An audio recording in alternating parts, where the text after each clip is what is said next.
Yes, everyone, you know what time it is. It's your boys Jack and Dave here at the Irish Hotspur, here to provide you that watch along here today, everyone. Hopefully you are all keeping well. Big match day, a huge game for Spurs. I know it's only Crystal Palace, but let's be honest here, everybody. This is a must win for Spurs, an absolute must win.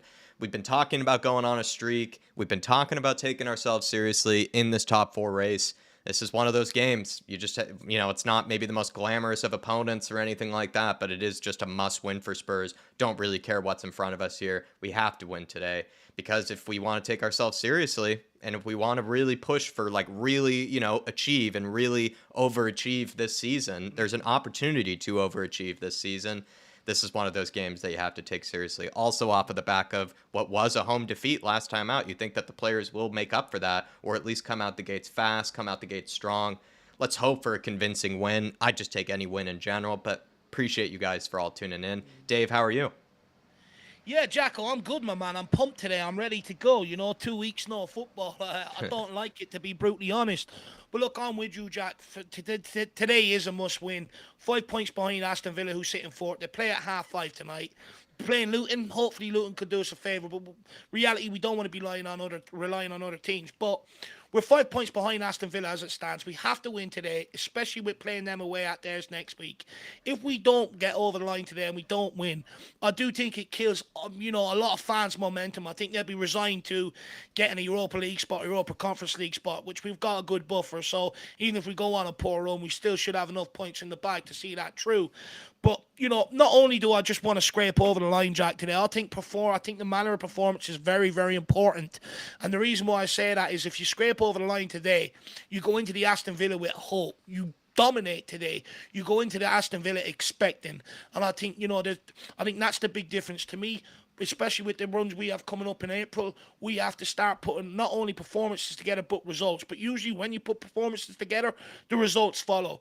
Big game today, no excuses. Don't want to hear any excuses after the game if we don't get over the line. Just that it's not good enough. Today is a must win. Let's get at it. Let's go and put 3 points in the bag and let the Premier League know that Tottenham are bloody back. We're bloody back. I love that, Dave. Let's start off strong. Eagle recipes, everybody. Get those Eagle recipes into the comments, please, everybody. Hopefully you are all keeping well. Let's read aloud this wonderful lineup that we have in front of us. Of course, we are going to be without the one and only Pedro Porro. It is going to be Emerson Royale starting in this one, but we have Vicario in goals. And I must say it's a weird picture that they've gone for with Vicario. I don't like it's a strange angle.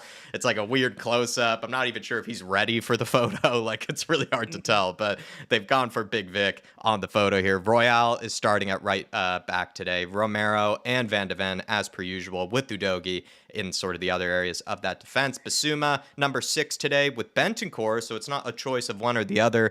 Pop Matasar has been dropped to the bench, which a huge surprise, I think, for Dave and I. Madison, of course, joining them in that midfield. Kulusevski retains his place, you'd think, on the right. Sonny, you'd probably guess down the middle, but there is a chance maybe he plays Werner down the middle. But yeah, Sonny and Werner joining Kulusevski in the front three. Probably the one little talking point there, Dave, is Bentancur and Basuma together instead of separate. Look, I think it's a very interesting selection from Ange Postecoglou. Look, let's be brutally honest. Papa Matasar, for me, has been our best and most consistent midfielder this season. I don't think he done anything wrong against Wolves to be dropped. He was our best midfielder on the day.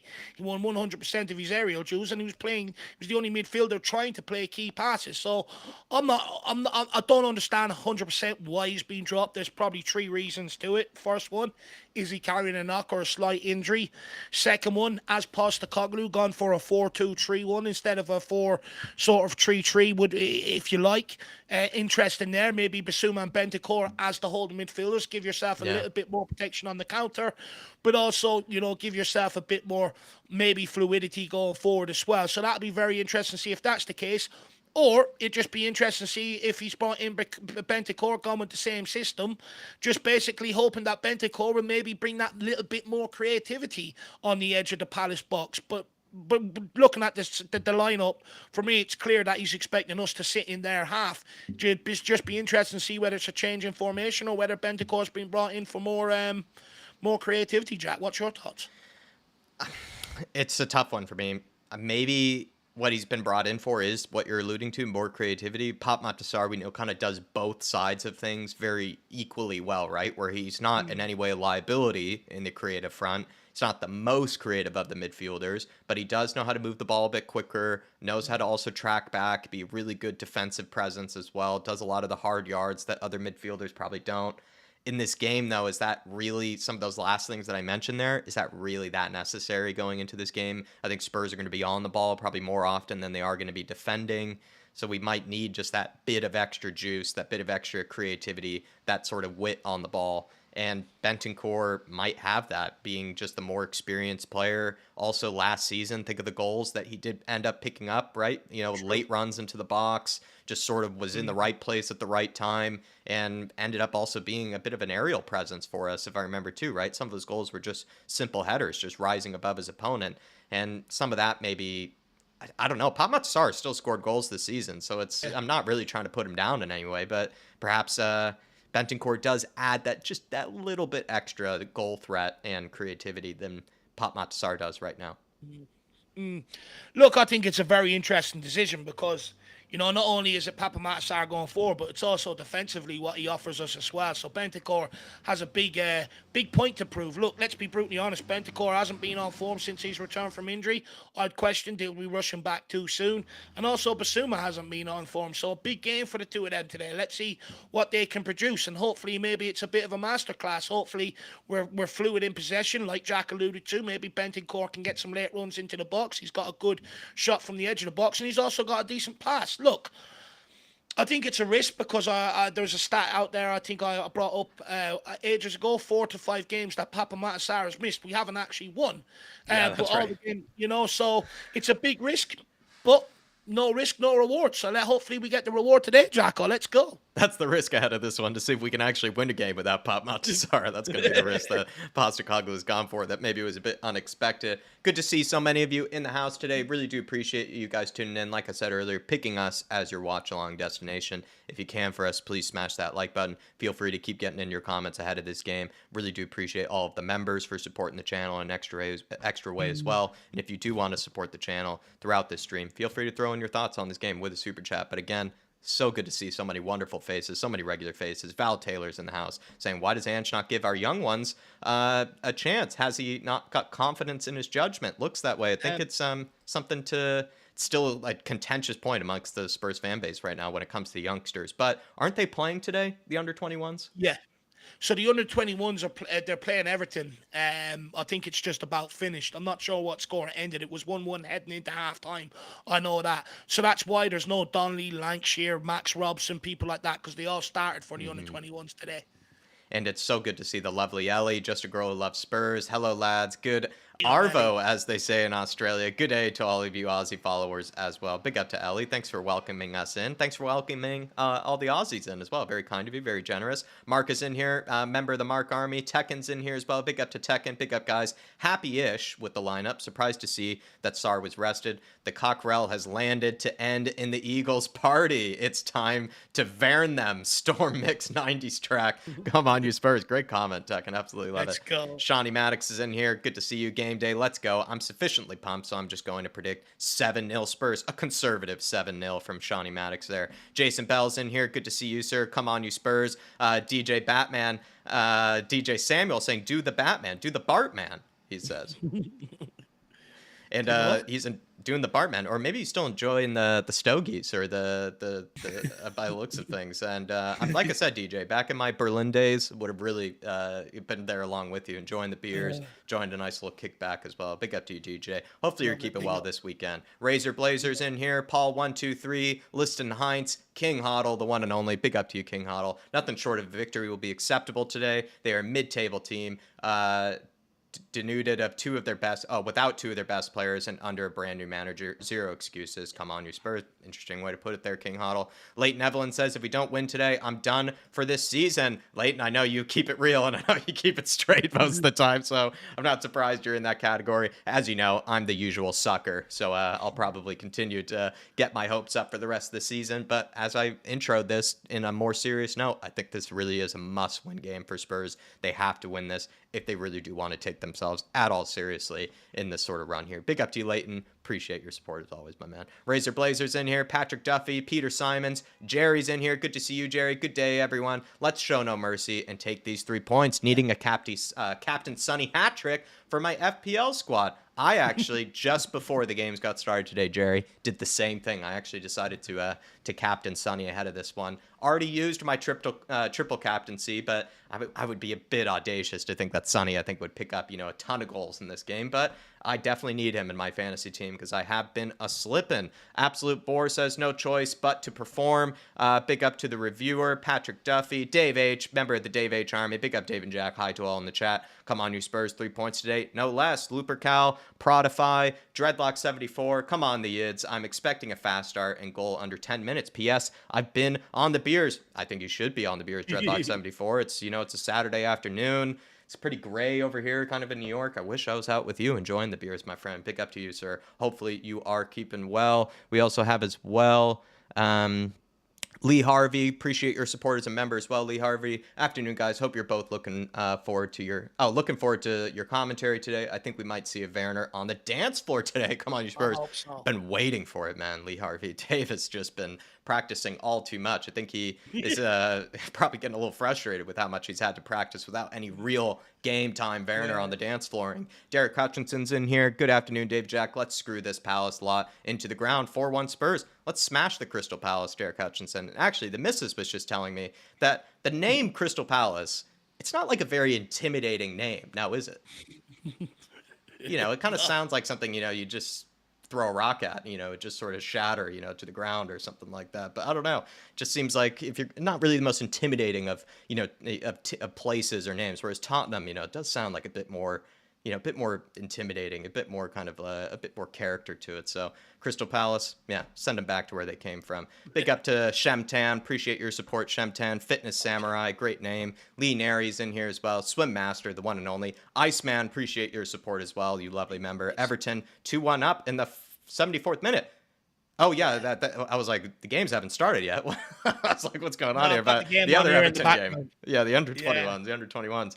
That's disappointing, though, to find themselves 2-1 down, because they have been very consistent this season. Dark Sun G's in the house as well. He says, also, we have Johnson for tired Palace legs. Do you agree with that, Dave, that Johnson actually, I mean, as much as you and I are probably not his biggest fans compared to some others, I think you and I have maintained that he is actually useful bringing in and off the bench late game when the game is stretched a bit more, especially when the team, the other side, kind of has to go for it. He can be pretty deadly to bring on in those scenarios. Yeah, look, Johnson can be a good impact sub in that sort of regard. But for me, I think he's only much of an impact player, like you said, Jack, when teams maybe get a bit of confidence are going for it. If we have to bring him on and it's 0-0 and Palace are sitting in tight and deep and stuff like that, I don't have any faith that he's going to be able to unlock that door. With Johnson, he'll be more of an impact sub in games against teams that play high line, which we're going to come up against very few this year with how much we like to dominate possession. Even if the opposition's game plan coming into the game isn't to sit deep, naturally it'll happen if we keep hold of the ball, which we have done for large parts of this season. Look, Johnson has a lot to prove to me, to be honest, Dark Zone G. I think he's got a lot of great attributes that could make him a great player one day. But unfortunately, I feel like he's a child in a man's world right now. I don't think he works, even when things aren't going well. Look at Richarlison, still work like a dog off the ball. Johnson doesn't do that. And, me and Jack, we were speaking about it the other day, right? He came off one of the games he came off the bench, and after the game, he said he couldn't celebrate because he was tired. I mean, you played like 15 minutes, and 3 times you failed to track back. What are you tired for? In fact, you should have plenty of energy to go and celebrate. You should have time to run around the stadium and come back inside. Look, I think Papa Matasar could be very useful as an impact sub today, bring real energy into that midfield. That's the guy I'll be looking to impact the game off the bench. Yeah, I know exactly what you mean. And Dark Sun G, I think he can be a good impact sub for us. Big up to you, Dark Sun G. Hopefully you're keeping well. What I imagine to be is, I think the 10 o'clock games, or they're 10 o'clock for me, 3 o'clock for Dave. I'm pretty sure they're not ideal for you, if I remember correctly, when it comes to sort of the game times. Kind of in one of the worst sort of times, if I remember correctly, the stupid o'clock hours, as I like to say. Lazy Eight's joining us. Big up to you, Lazy Eight, saying there's a SAR boy waiting on the bench. He's mustard and Put him in. I can't do the rest. Put him in Ange. Be a Yeah, mensch. voice. There's this, and he says there's a star boy tearing up the grass. Nothing he likes more than putting eagles on their ass. Indeed, Lazy Ooh, Aid. Very, very well done. And a I lyricist like that. today, waking up with the lyrics. I like that. Nick, how you going? I think you're going to the North London Derby, right? Make sure you bring that song with you, my man. We'll definitely get it going in the stands. I love it. Big up, Nick. He's pumped. Absolutely pumped. Darkson G saying 12 a.m. So actually, no, not on the crazy side, I'd say Darkson G, because I know you've had to do plenty of 3 a.m.s and 4 a.m.s and all that crazy stuff. So it's probably 12 a.m.'s a bit easier for you. Big up to Lazy 8. Good to see you, Nick, in the house. Hopefully you're keeping well this gray morning. Daddy Larson's in here too. Good to see you, Daddy Larson. Good evening, folks. Good to have Spurs back. And when I think of Daddy Larson, I think of, he's the guy who usually likes to say must win, ahead of a game. He likes to go into things with a bit of expectation. So, Dave, I mean, are you expecting a convincing performance from Spurs? Are you kind of, a bit up in the air? Like you just don't know what sort of Spurs are going to come out today? Because, just be honest with yourself. Like, do you think Spurs are going to come out fast here and come out the way we want them to? Or do you think it's going to be another mixed bag kind of performance here? Look, let's say I'll be brutally honest with ourselves. We don't know what to expect today, right? We all said when we get our best players back, we're going to be balling. It hasn't happened, and we've had decent squads to put out there the last sort of 4 to 5 games, and it just hasn't happened that way for one reason or another. So, pretty brutally honest, we don't know what to expect today. But at the same time, they've had 2 weeks off. Tiredness is no excuse today. I want to see a change in attitude. I think you change the attitude. I think it solves everything. A lot of questions around Postecoglou's tactics. Okay, we know he's sending the team to go out and press on the front foot. Is anyone doing that? No. Without Richarlison today, who's going to do that? And that was a massive part of why we weren't getting turned over on the counter so much, because it was coordinated. Everyone went. We would turn the ball up in the final third. We were praising our team about it, earlier on in the season with the stats that were coming out. But that's completely dropped, and now everyone plays through us, and everyone goes, "Oh, it's the tactics." It's not the tactics. It's the players' attitude. It's the commitment to what Postecoglou is asking them to do. And for me, I want to see a complete different attitude change. I hope Andrew's drilled them on the training pitch over the last 2 weeks. I know a lot of people are probably worried about new manager bounce. Fantastic, mid-season. How much has the manager really been able to implement with them? We've had pre-season with Ange Postecoglou, and we've had a run of 20-odd games with him now. New manager bounce shouldn't even come into it today. We should walk out there. We're fresh. Palace had a game last week. We didn't. We should dominate possession. We should ball out. And when we don't have possession, we should be hungry and with intensity to go and win it back and really take the game to Palace. Go and smash these 3-4-0 today. Put up a nice score and give everybody a bit of confidence going into the run of fixtures we've got coming up. Not only the fans, but the players themselves and Ange Postecoglou. Things clearly haven't been right. Ange Postecoglou is biting in press conferences where he never was before. I've seen other managers do that, and it's only ended up going one way. After the Wolves defeat, they ask him about the game. He comes out and says, I'm not a magician, I'm a football manager. He's basically telling you, some of these guys I'm having to use are not good enough. Look, for me, I want to see a complete different attitude. I want to take the game to them, and I want to go and spank them. I'm sorry, I'm sick of sitting here every week going, oh, we're in the middle of a transitional phase and everything else. We are, and I get it. But at some point, you have to kick on and go and succeed. No one thought top 4 was on the menu coming into this season, but it's there. Go and bloody seize the moment. Yeah. That's all I say, Jack. Get out there and give me a performance I can be proud of. We lost to Chelsea with 9 men, and we clapped them off the pitch. When was the last time we've done that, even with a win over the last few months? We haven't. Yeah, and it looks like Spurs have a real opportunity here, and you'd just be disappointed as a fan. As much as I agree, and I think you can say 2 things at once. I think you can say that you're fully behind the project, but then you can also say that you'd be disappointed if Spurs didn't take advantage of this opportunity here, because the way it is, where we find ourselves in this table, it's a good chance and it's a good opportunity for us here to kind of get ahead on the project, right? I know people talk about, the stages of it, but there's a chance to even get further ahead in this sort of project. And I think that's what sort of people are about here. I think you can say 2 things at once. I think you can maintain that you're fully behind Postecoglou, fully behind the process, fully, emphasizing and realizing, yes, it is a long, arduous sort of journey, but there's a real opportunity here, and let's just try to seize it if we can. And it's thinking about the future, but also thinking about the here and now. I think we can do that sort of at the same time. about 5-6 minutes away from kickoff here, everybody. So really do appreciate you all tuning in. Looked like last time I checked, there were already over 200 in the house, getting close to 300 now. So if you can for us, please smash that like button. Really do appreciate you guys all tuning in. Thanks again for picking us as your watch along destination. Done my best to try to greet all of you guys in. If you do want your name to stick out in any way, feel free to grab a membership, because it does make my job a little bit easier, because your names do sort of stick out a bit more. But I see the Irregular Gamer. Big up to Irregular Gamer. Really appreciate your support. Same belated greetings. Looking forward to a great afternoon and 3 points. Fingers crossed. Come on, you Spurs. Mark Canoe says, big up Dave and Jack. Players are missing, but we have a good squad now with a good 2 weeks off. Let's get at them. Plus, the second half, let's bring on the Dragosin. He needs game time. Come on, you Spurs. Come on, you Harris Army. Come on, you Fly Cap Army. Big up, Mark. Big up, Mark. Do you know what? I see a lot of this as well about players being out, and I get it. But we're talking about 1 or 2 players. We're not talking about nowhere near the injury crisis we did have after that Chelsea game with the 9-10 players out. We're nowhere near it. 1 or 2 players really shouldn't make that much of a difference to a result. If it was Sonny, I can understand it having that impact. But anyone else, it really shouldn't make that much of a difference. We should still have more than enough players to go out here and put in a performance the way we know and the way we should be playing and go and win this game. Regardless whether Porro's out or not, he really shouldn't make that much of a difference. A lot of celebrities in the crowd, from what I can tell. I forgot to actually send you over the link. Let me do that right now, Dave, just while we're I'm watching the 21s at the minute. It's closing out.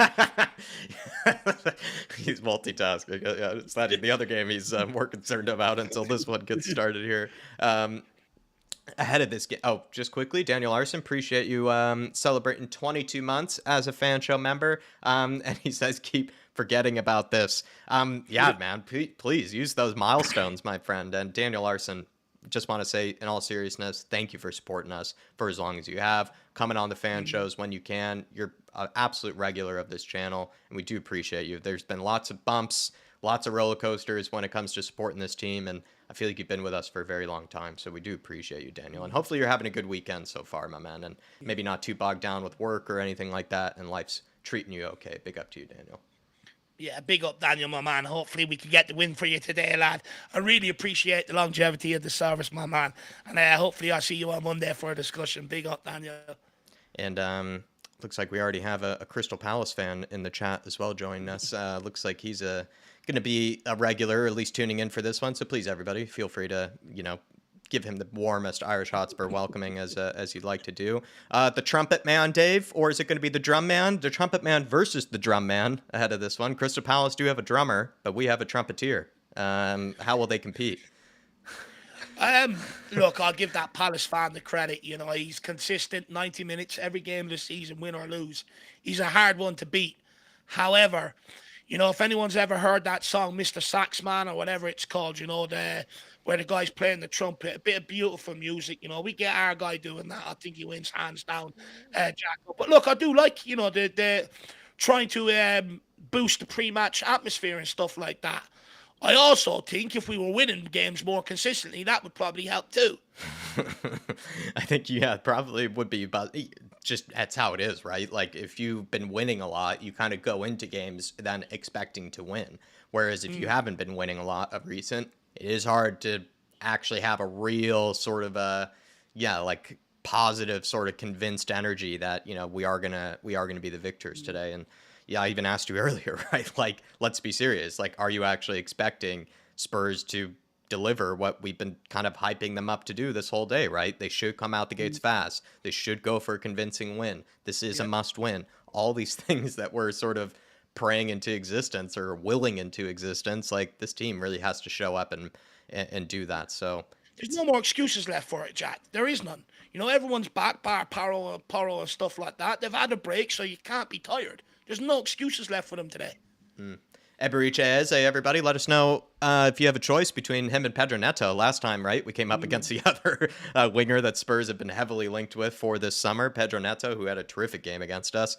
I hope that's not the case for Eberiche. I must say, though, he is, in general, one of my favorite players sort of outside Spurs, kind of in this Premier League. He is a real joy to watch. And is he kind of the only threat that we really have to think about, Dave? Or, I don't know, like, with this Crystal Palace team, I'm expecting that, they will play slightly different to even how Hodgson did. Maybe a guy like Mateta could, get a new resurgence or something like that. But I don't know. There's no reason for me to talk about Palace as much. Spurs have to win this game. Spurs got to Look, dominate this one. what I would say, Jack, is that the warning signs are there. Palace left it late last time against us when we beat them at their place, right? Left it late to come at us, and they nearly got their joy. We have to kill this game off before 70 minutes at least, and be in a comfortable position. But look, Eze, he's a terrific player, Jack. He's a real talent, He can score goals from outside the box, and he also has the capability to skin 4 players and run into the box and put it away as well. He's a player. You've got to mark him very tightly today. We can't allow him a free run or a free reign. Ayew, I don't like the guy. I don't think he's a great footballer, but one thing he does, he works bloody incredibly hard. He will get them up the pitch. And this is where where I fear today, set pieces. I actually fear from set pieces today. Last week or 2 weeks ago against Wolves, no player got off the ground to go meet that ball. And we can sit here and moan about zonal marking, this, that, and the other. It was different under Conte, but we were still conceding goals. Yeah. It was different under Jose. You were still conceding goals from set pieces. It's a long, outstanding problem. For me, I worry about that Matete. If there's one thing he is good at, he's good in the air. He's very good in the air. Joachim Anderson flying onto some balls. Ward, big guys like that. We've got to stay switched on, because I'd argue silly mistakes like that has been what's killed us. You start to get a bit of momentum in the game. Someone loses the ball with a sloppy bit of play. To get up the other end, they either put it in the back of the net, get a set piece, and put a bit of pressure on us. And just got to eliminate that today. Eliminate their threats. They're not a Man City. They're not a Liverpool who have threats all over the pitch. They've got one. Take them out the game. Absolutely. Adrian Chia with a super chat. Big up to you, Adrian. Say, big up, lads. Sending my super chat ahead of kickoff to avoid the curse here. Greetings from the Basuma Third Kit Society. It's the first Kit Society today here, Adrian Chia. And Basuma, for me, I've kept my faith in him. I understand, we have to have these conversations about he's been nowhere near his level. Me personally, though, I think there is that player still there. I just think it's down to concentration levels, down to a bit of focus, and we just need Basuma to step up today, because part of the way that Spurs were playing so well in the beginning of the season was also because Basuma was playing really well in the beginning of that season. So we need him to get back to his best. Big up to you, Adrian Chia. Thank you for the support, my friend. And as well, Adrian, if you were watching the TV right now, do you see that little love between Postecoglou and Mr. Glasner, I must say? They really were, kind of loving each other up there. A lot of praise for each other. I was just thinking there, the trumpet guy getting on TV again. He'd never thought, he's living his wildest dreams out there, getting famous from playing a trumpet. He looked very happy with the job he done. But we are on the way here, guys.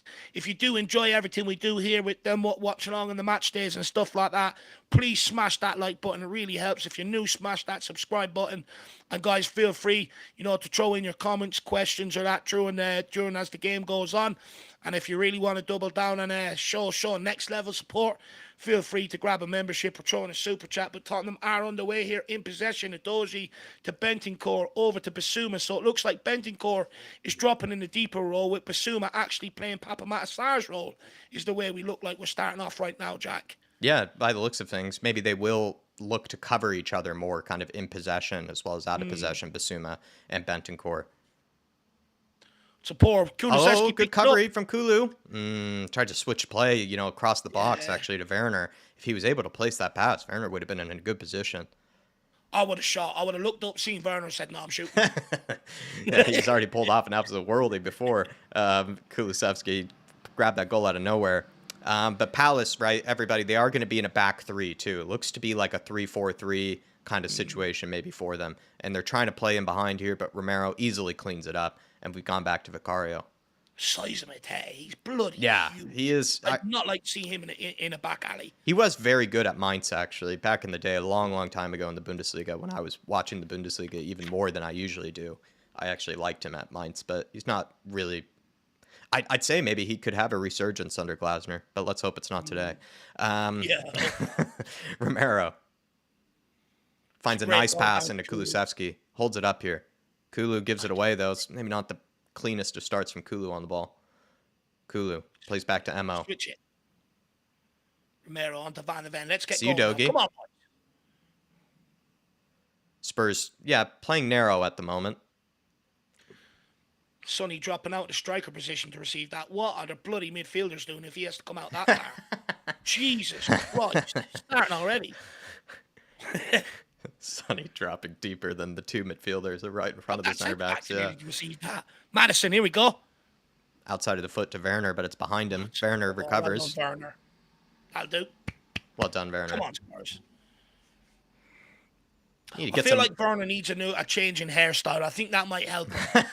He's had the same hairstyle for years. He's never changed it. He needs a new one. You're right. New hairstyle, new man. Reinvent himself. Bentancur, there we go. Lovely Great turn. Into Udogie. Madison, onto Udogie. This is it. Use the pace now. Werner out on wide on the left. Floor. Finds Bentancur. Great bit of move. Bentancur playing back. Oh, top of the box, though. Well done by Bissouma. Recovers. Kulusevski. Find somebody, Kulu. Comes inside to Bissouma. Back to Emerson. Emerson back to Bissouma. Spurs deep inside. Crystal Romero. Palace half Great play by Emerson. Bissouma, this is good football. Let's see if we can create something off the end of this. There you go, Bissouma. Move it quicker. That's it. Udogie's screaming for it. That's what I like to see, kid. Van de Ven. On to Madison. Picks it up in a good position here. This one we need Madison to find something. There you go. Another good ball to Bissouma. Great ball out to Kulu. Use this space and create something now. Good ball to Emerson on the overlap. Tried to whip it in. Blocked by Chris Richards out for a throw-in. Come on. Let's go. Big up, Stevie Webb. Good to see you, my man. Hopefully you're keeping well, sir. Big up to Tyler, too. The big T's in here. Stevie Webb, good to see you both. Ange Ball, appreciate you as well. Shikari Shock, hopefully you're keeping okay. Werner gets on the ball, goes to beat his man on the outside with his left foot and puts it into the stands.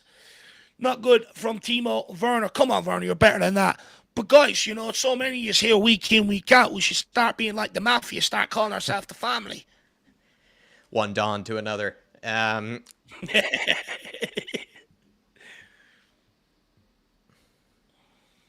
Must be chilly in London today if he's gone for the... Kind of, what are they? Yeah, it's very nice. He's repping a very nice jacket there, Glasner.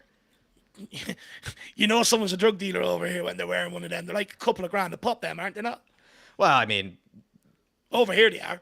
No, they are. They're exceptionally expensive, but they're just a nice jacket. Oh, they're playing him behind, though. Crystal Palace. Well blocked by Emerson. Good defending. They got him behind there. Oh, there's danger's not over, though. A little first scare for us from Palace. Hard to say how it actually happened. I think we just lost the ball in a bad area once there, and Emerson did very well defensively. I'll be honest, Jack, I'm disappointed with the start. I don't think we've come out with any conviction whatsoever. Even in possession, it's still horseshoe, side to side. No one really wants to take the game by the scruff of the neck. So, 2 weeks off, I've been expecting a bit more of a better start than this. Sonny earns us a foul, earns us a free kick on touchline there. He done well there. And nowhere to go. Spurs, though, play quickly. I feel like in those situations, wouldn't be a bad idea to maybe take a set piece. Yeah, put it in the box.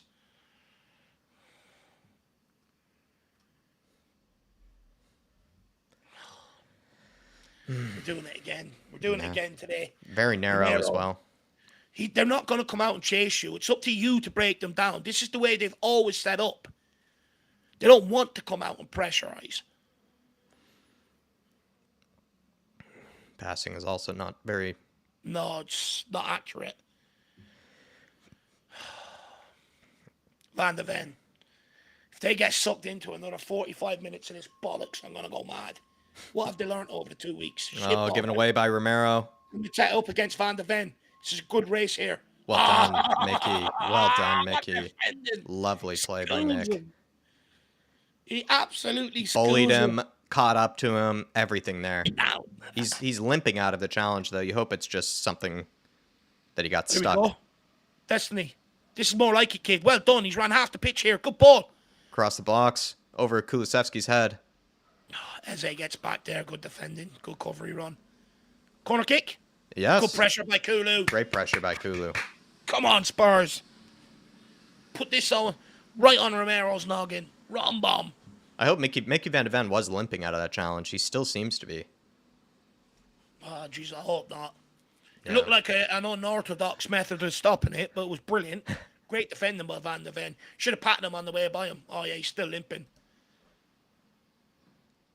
It should get off him. Look at What's this. Mitchell trying to do? Van de Ven's twice the size of him. Bullying Van de Ven. Madison with the corner. So, Win it, Romero? Oh, it's not a bad ball. No one was really there, but it felt like it was hitting to the right area. maybe he just overhit it a tad. It was Yeah. it still went into a good area, though. You're right.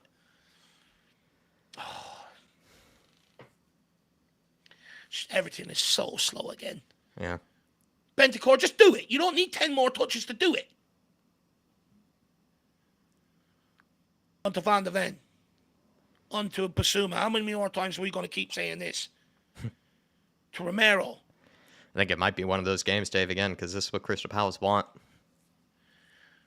But we're embarrassing Madison ourselves. Like we're sitting there trying to draw them out. Palace have no intention coming out.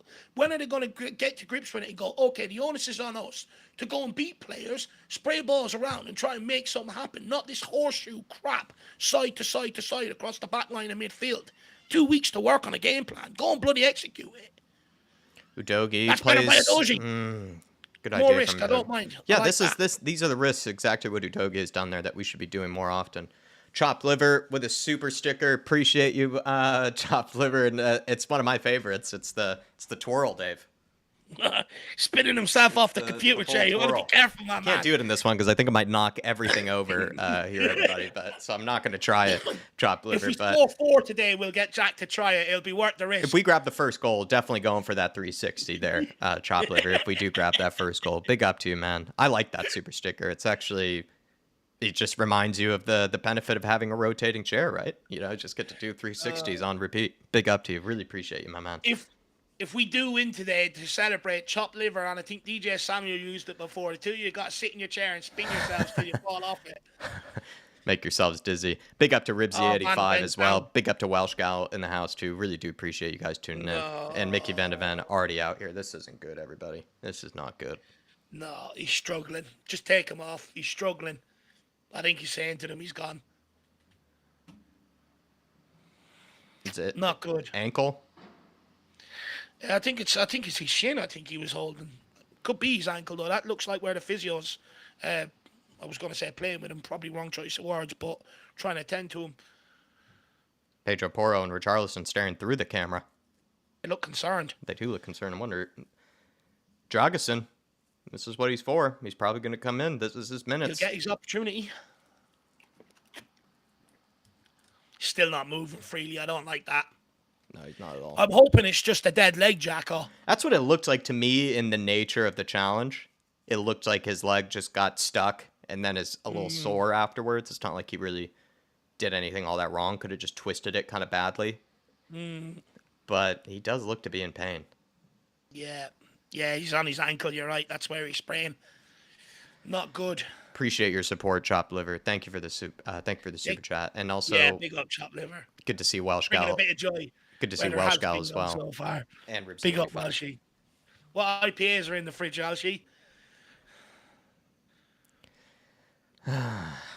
He just does not look comfortable whatsoever, Van de Ven. Every time the camera pans to him.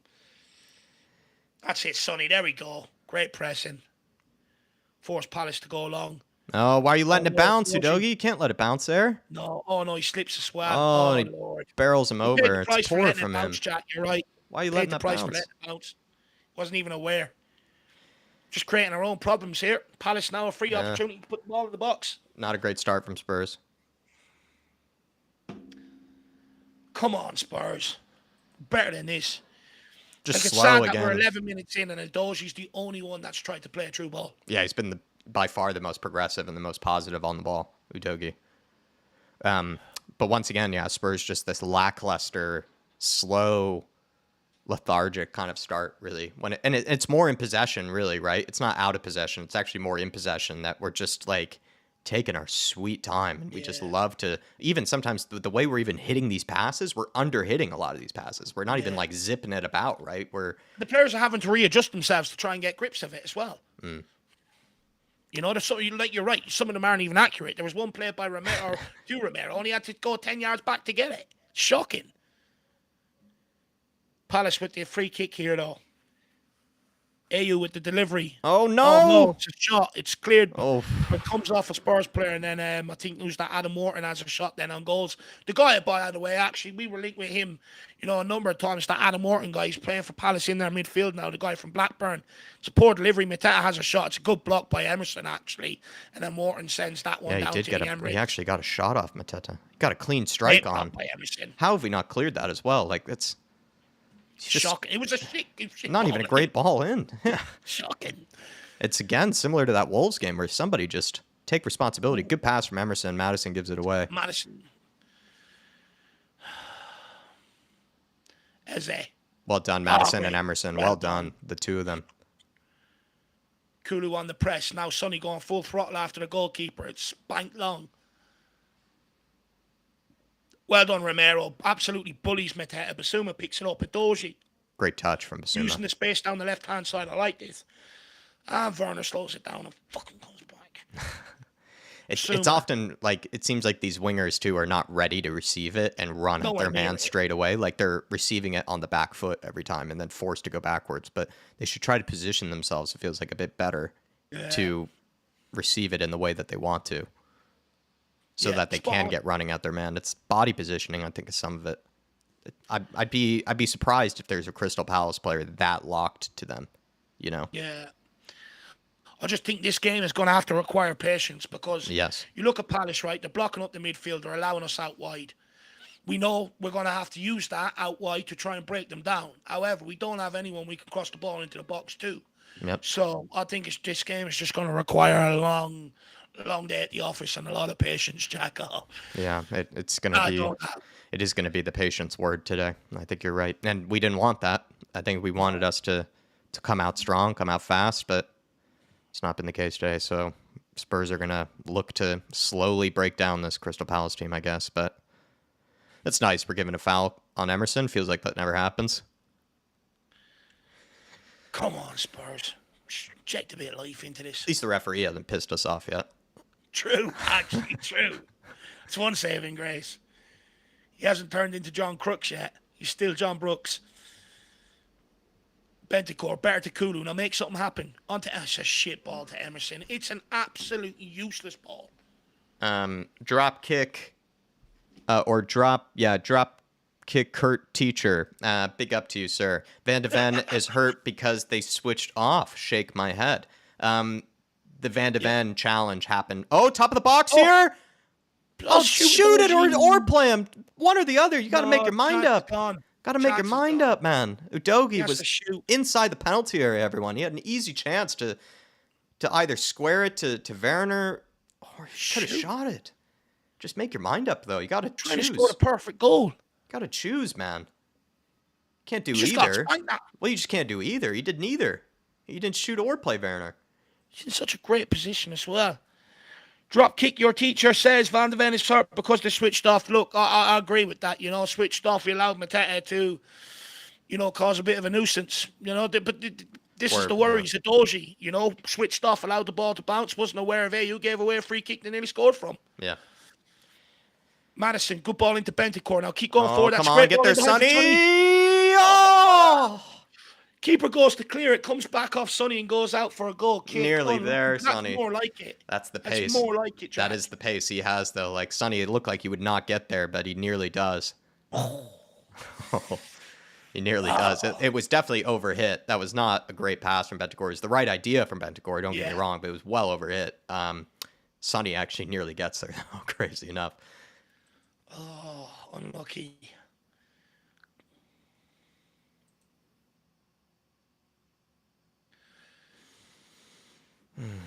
Palace go along from the kick out. Van de Ven heads it straight back up. Not out injured yet, Van de Ven. He hasn't gone to the bench. No. Good tackle from. It's a tackle. It's a good tackle from Basuma. He took his foot around to get the ball. I think he did. He absolutely made. I don't even know how much he actually. Jordan Ayew, actually, if it's Jordan Ayew, he goes down all the time. Jordan Ayew is a pro at that. He actually is a pro at going down. He's the biggest diver in the Premier League. I'm not kidding. He's one of the biggest divers in the Premier League. He is very good at earning free kicks when they don't make any sense. Shocking. Like, you're not even allowed to be athletic anymore. You're No, not he allowed to bend sells your it to the body. referees so well. I don't know why it is. Like, they love Jordan Ayew, the referees. They actually love him. Remember even that goal that they scored? Yeah. It was Jordan Ayew scored it, and it was a handball. They love him. They love that's him. what it was, yeah. The referees love him. Ayew's free kick is cleared. Falls to Eze. Mickey, or it's Kulusevski has a Kulusevski. Good free pass. tackle, Oh, challenged by Bentancur. Bentancur. Sonny, Sonny, great pass, Nick great Werner. vision. Come on, Werner on the dance Timo. floor. Come on, Come Timo. Come on, Timmy. Timo! Oh, you oh, no! Timo! Oh, my Lord, man. He's Just shoot. useless. He's bloody useless. He's bearing down on the keeper one-on-one. Oh, Tries my to round him. Lord. Oh, Timo. my Lord. Fuck's What sake. have you done, Timo? You did everything right. Great touch. He's on great touch. Great touches all the way. Good job rounding the keeper. He did everything. He hit it straight back into the keeper. He did it right. Terrible shot. It's a terrible shot. Why does he hit it on the floor? Just smash it, man. Just smash it after that. Oh, Kulu. Oh, look at Kulu. How has Werner not scored that? How has he missed 1-on-1? that? Oh, my Lord. How has he missed that? Van de Ven. Not a great challenge there. Oh, Lucky to so maybe not get a bad. yellow It there. actually hurts my eyes. I can't believe I've just witnessed that. Great vision from Sonny as well. Sonny plays that first What time a in. ball. Werner does Look at this everything pass. right. First He time does in behind. everything right here. Great No, touch. he Another good does. touch. Sets himself up. I think even rounding the keeper, not a bad idea. It's just, he does it wrong. Just does it wrong. Just doesn't do it with any conviction either, I don't think. Why? He made it harder on himself. Here we go, though. Kulu. It's another great ball. A great ball by Bentancur this time. Kulu picks it up. Yes, cuts Kulu. inside. Basuma, see you, Doji. Bentancur wants it. He's screaming. You better not be screaming to give it back to him. Oh, Lord. What is the point of screaming for the ball when you're going to do that? Oh, what a miss, Jack. Oh, that's such a clear-cut chance. It really is. Should be 1-0 to the good. Giving Palace a scare, though, which is good. Oh, Timo Werner. Yeah, that's just such an easy chance. Just no, it's embarrassing, really. Shentan with the super chat. Really appreciate support, buddy. He says, we look like nothing has changed after 2 weeks. Not much. It doesn't look like much has changed. We look like we're growing into the game here a little, and we're starting to create a little bit more, look a bit more dangerous and finding a bit more space. But you're right. I don't think too much has changed. Shentan, would you agree with that, Jack? Or Yeah, I'd say it's slightly better, Shem, but I mean, I'd be overly complimentary if I were to say like it's a ton better. I do think that Spurs are taking slightly more risks on the ball than they did against Wolves, and we are winning the ball back clearly. There's been more chances for us to score so far than I do remember in the Wolves game. But I agree with you for the most part. It's still that same kind of slow lethargicness to sort of our play at times that is similar to that Wolves game. And this 2 weeks I wouldn't say has benefited us a ton so far by the looks of things. But 20 minutes into this game, Shem, Spurs, Palace, it's hard to say who's going to score first even. Oh, dangerous. Oh, no, please. Vicario! What a save. Should be off. What goalkeeping he did. Very brave as well from Vicario. Very brave. Very brave. We should be 1-0 up, Shem. That's my Nah, we should be 1-0 up. Let's be honest here, everybody. That's just you would think that's a clear goal. Like XG, I think probably on the XG, it's probably damn close to a full goal. Yeah, he was onside there, Jacko. That was important by Vicario. Very good from Vic. It's hard to tell who's going to score first, though, after Werner's just missed that, because Palace got away with one. They probably expected themselves to go 1-0 down. Now they find themselves with the break, a gift from Spurs, and they've had some random chances here, Palace. Like, they've had, if the ball bounces their way, or, a few of these Emerson blocks, you think about it, too. Emerson's put in some crucial blocks to save us. Vicario there. It's hard to say who's even going to score first at this moment in time. Yeah. But I just think, you look at Palace, right? They've probably had, we've had the best opportunity in the game with Werner.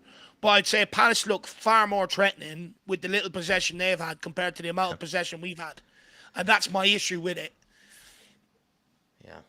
Oh, Werner we got to be 1-0 up there. That's what's frustrating is yet again, it feels like this season for me, while we have this moment, this season for me, it just feels like Richarlison and Sonny had just been the only guys that like we can actually expect to score some of these chances. It's just, I mean, Kulu. Think about this. Kulu's had a few of those this season. Played clean through and behind, just doesn't end up putting in the back of the net. They're not confident. No. None of them are confident. Well, we just don't have any killers up front, really, when it comes to goal scoring. We don't have any real true just killers that can just put it away ruthlessly. No, no questions asked. Like Sonny, of course, is that guy, but now without Richie as well. I just want Werner to prove me wrong so bad. I just want to sing his song and moonwalk. And he really, I thought that was the moment. I thought it was coming. I was about to fling the chair backwards, knock everything over behind me and moonwalk. And he just let me down, And I raised concerns when we signed him, and not one of them have been, eased yet by Timo Werner. But there's still time. I do like the way Sonny went straight over to him and told him to keep his head up, though. Hopefully that'll stand. Yeah, good leadership there. Good leadership. Because everyone knows, as soon as he misses a shot now, you can see it in himself, standing over the sideline getting instructions, his head's down. It's affecting him. Great ball to Emerson. Emerson to Kulu, simplifying it. That's more like it. He's been good so far, actually, Emerson on the ball. Basuma. On to VDV. Out wide to Timo. Ball out to Werner. Keeps his wit this time. Brilliant. Oh, good idea. Great idea. Damn. Tries to play the on-rush from Madison and just gets caught out. Palace have gone long here, though. Well done, Emerson. Great interception to stop Eze from getting on the ball. Bentancur tidies it up. Van de Ven, Tottenham looking to go at them again. A bit of purpose here.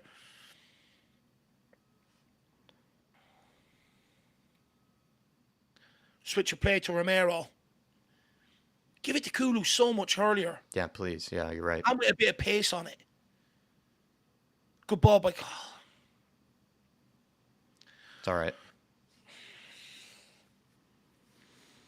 Everybody's a little worried that Vic was down as well. Big Vic will be all right. Don't worry about that. Oh, Kulu, inside the box. I tried to play Madison. Lucky. Werner picks it up. Now run at him. Forget about that miss and run at them. There you go, Madison. That's a free kick. Free. We'll have that. Thank you, sir. Romy, it's your time. Get big Romy in there. That press is much better than last game, says Sean Maddox. That's what I felt like with...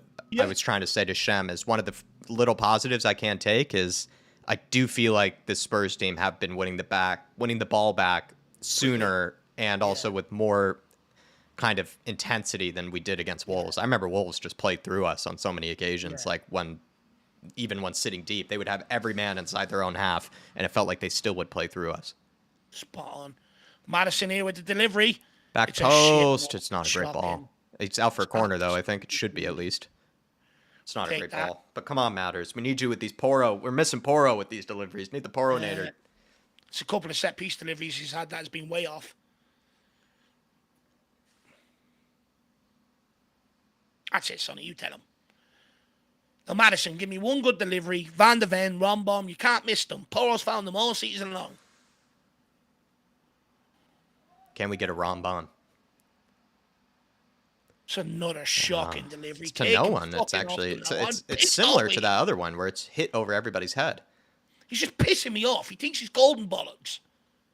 Do something.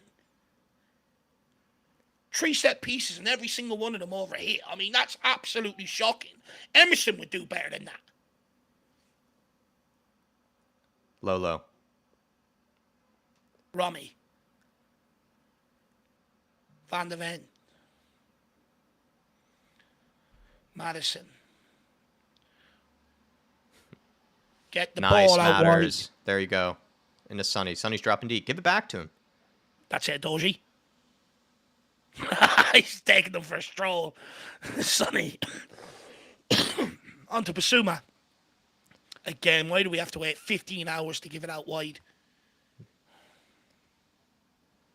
Van de Ven. Here we go. A bit of intensity here. Great ball into a Doji. Can't get the link up. Yes, win it.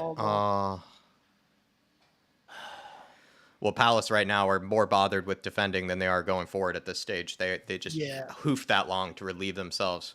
We're not doing anything to test them, though. We're not testing the goalkeeper. We play it around the box. They dispossess. They launch it long. We go again. Test the bloody... They've tested Vic more than what we've tested their goalkeeper, and they've had barely any possession.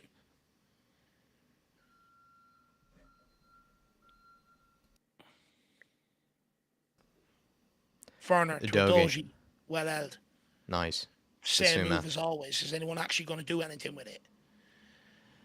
See Lolo. There you go, man. Find somebody. That's a foul.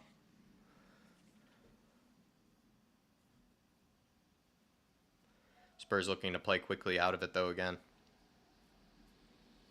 What's the point of playing quickly if you're just going to start horseshoeing it around again? Yeah, it sort of benefits Palace if we do that way. Because then they can just keep fouling us. Timo. Just his body positioning when he receives it, though. Every time he's looking to get back. Backwards, yeah. Spot on. He needs to receive it actually facing his man.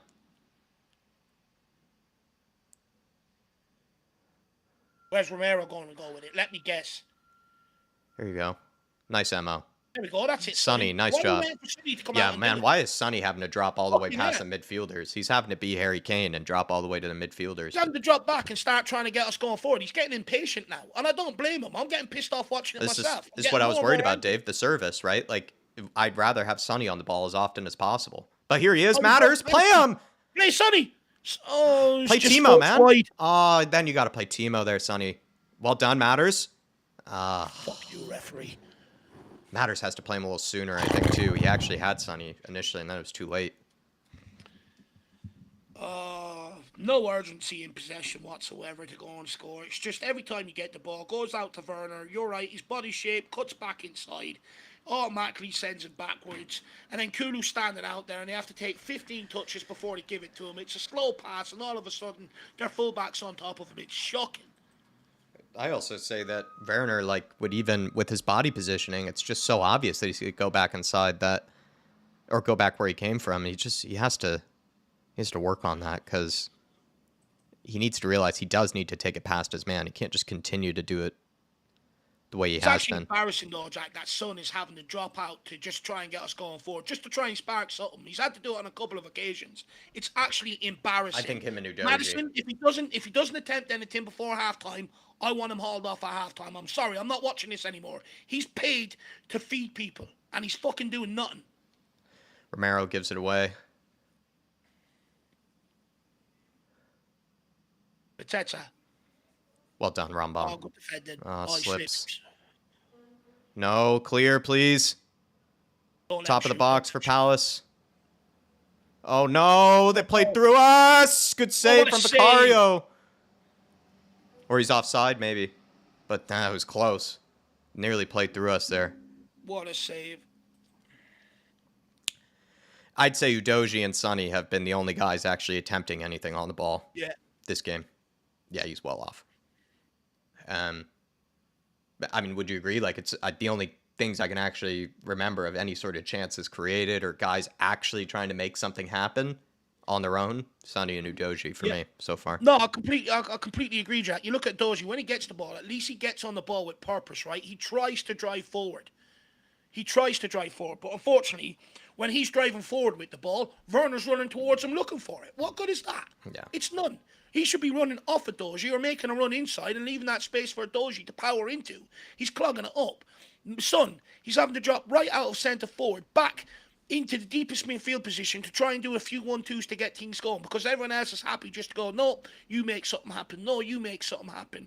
I'm pissed off. Nothing has changed. What have they done over the last 2 weeks? What have they actually done? You think us fans, we rocked up to this game today, raring to go. It didn't look like these players have. No, definitely not. Timo. Does well there. Udogie, nice great job, ball. Udogie. Basuma, man, run! Does he have Get no Papa idea? Massar on. We need him. We need his energy. It's a shit clearance. Straight to Joachim Anderson. And he gives it away. We'll take that. Nice job, Basuma. Oh, no, Udogie. Risky from Udogie. Well done, though. Matters. Madison, get hold of it. Give it to Emerson. Out wide to Kulu. Find Emo. 2-on-2. Find Emo. Emerson. See Sonny. Find Sonny. Ah! Oh! Damn it, Emo. He played it too far in front. Played it way too far in front of Sonny. Opportunity. It's a well-worked move on the counter. Good runs Very from well worked Kulu. move from Good the runs left-hand from side all the Emerson. way over to the right-hand side, actually. Doji and Basuma does very well. Madison picks it up, releases Kulu in a lot of space. He does the right thing, holds it up, draws players in, plays Emerson. It's Yeah. just overhit. Unlucky. It's a hard pass to frustrating. complete, but because what's his face? The right back there for them, he does cheat a little bit by knowing that Emerson, that's the ball that he is going to play. Yeah. But he's still got to try to make that. It's a hard pass. It's a professional pass that you have to be able to make. Ref, that's a free. Drop kick your teacher with the super chat. Has Kulu completed one pass today? Well, he completed that one in behind for Emerson there, but could he get on? Could he be a bit more involved? Yes. Is that entirely his own fault right now? I wouldn't say it is. Drop kick your teacher. I think sometimes Kulu has done the right thing. He's hugging the touchline. He's waiting to receive the ball, and then it's taking forever to get to him. In comparison to a Werner, Kulu actually does, I think, receive the ball and can actually, face his man and make something happen. Whereas I'm not seeing the same thing with Werner at the moment, for me personally. No, I completely agree with that. I think you look, everyone could sit here and blame Kulu all they want. The reality is, Jack's right. He's hugging the touchline, waiting to receive the ball. Keep a close eye on it. When he wants that ball, when there is distance between him and the fullback that he's created, it doesn't come. Everyone has to take 2-3 touches, and then they roll it out to him with zero pace behind it whatsoever. So by the time it reaches his feet, the fullback's already on him. What do you want the guy to do?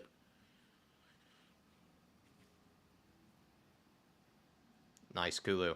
There we are. See, get the ball to him in space. He does something. Nice Matters. Emerson, blocked Corner cross, kick. out for a corner. Take that.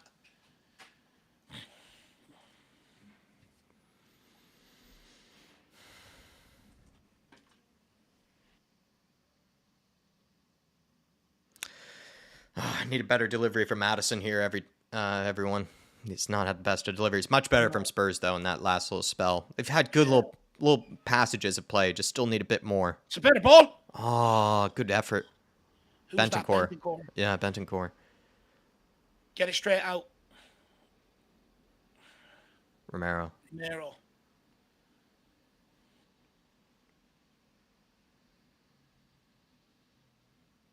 Basuma. Werner. Back to Basuma. Come on, Spurs. A bit of bloody intensity. Get that trumpet guy going again. Romero. Van de Ven. One touch move. Simple game. Well done. That's better. Werner. What is he even trying to do? Madison. Nice. Good ball into Basuma. Sir! Oh my Lord, he's got leveled there, ref. Oh my, he's an embarrassment, this referee. He's just got He's best friends with AU. He's given everything to AU. He's best friends with him. How's that not a foul? How's that not a foul on Basuma? He doesn't touch the ball. And Ayu I swear, he's so good at any contact, and he throws himself to the floor every time. And he does such a good job at, I don't know how he does it. Every single time the referee seems to buy it. He is the king of earning free kicks to get you out of pressure. Win that. Most fouled player in the Premier League. It's ridiculous. Romero, good header to Van de Ven. Basuma, get turned and go forward with the fucking ball. Doji. There we go. Big dog. Come Straight on. Through the middle. Here we go. See That's Timo, okay. He moves out his way. Oh, no one there. And then he gives the ball away. Van de Ven went up against me. Well done, VDV. Ref! It's the second time he's done that on him. Get a grip. A lot of people in the chat not impressed with Tottenham Hotspur today whatsoever. I do not blame any of you guys out there. It's been really, really poor so far. Really poor. No urgency. It looks lethargic, to be honest. You wouldn't think we've had 2 weeks off. In terms of turning over the ball better, I agree. Just not doing anything in possession. It's so pedestrian. Palace a chance to go along here with a free out.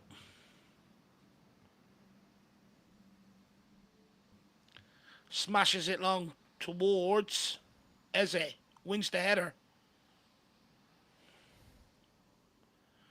Romero picks it up, back to Vicario. Get turned, Basuma.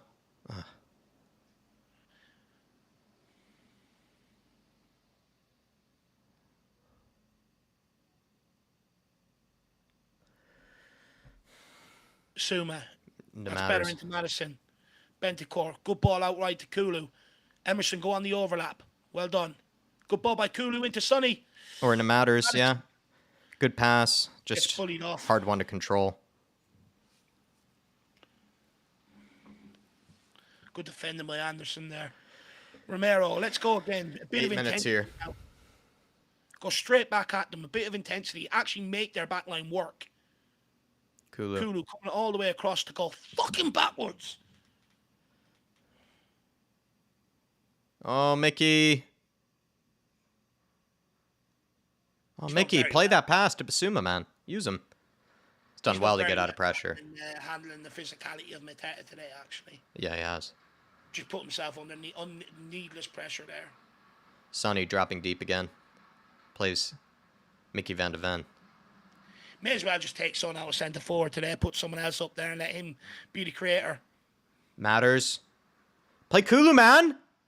Fuck's Oh, sake, my and it's the Lord. worst Oh, pass as well, man. Sick of him. He's pissing me off greatly today. Well done, Emo. Well done.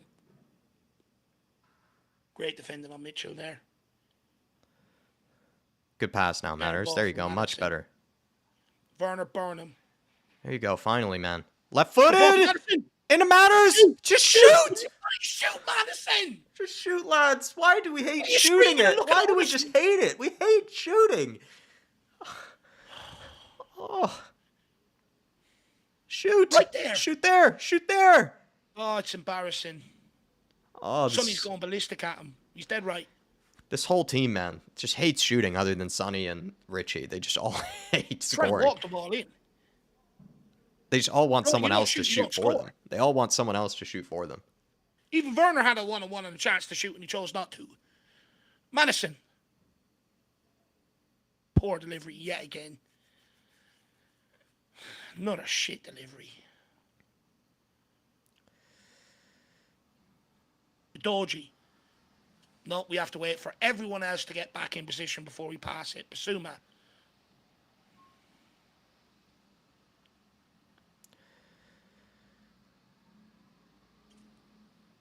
No movement off the ball either.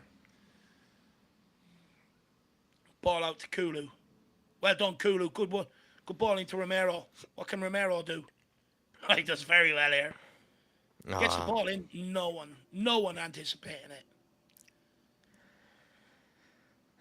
40 minutes in. Nick Johnston looked like bloody Neuer.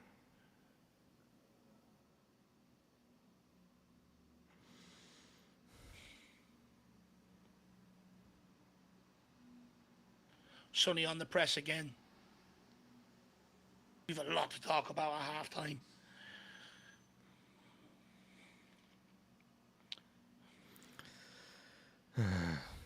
Win that. Oh, Lord. Why are we allowing the ball to bounce there?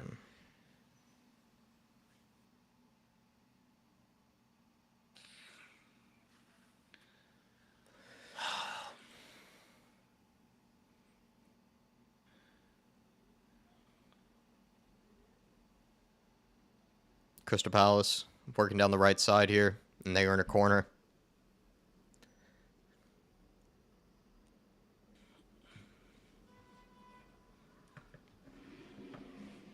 I got a bad feeling about this. Yeah.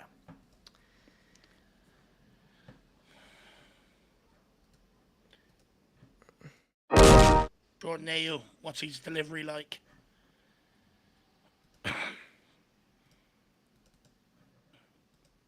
Do not allow Mateta to header this.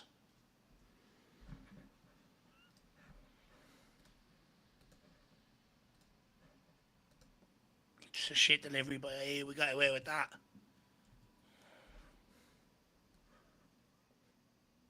Back out to Ayew. Who's gone down? Matters. Madison. Took a smacking them out.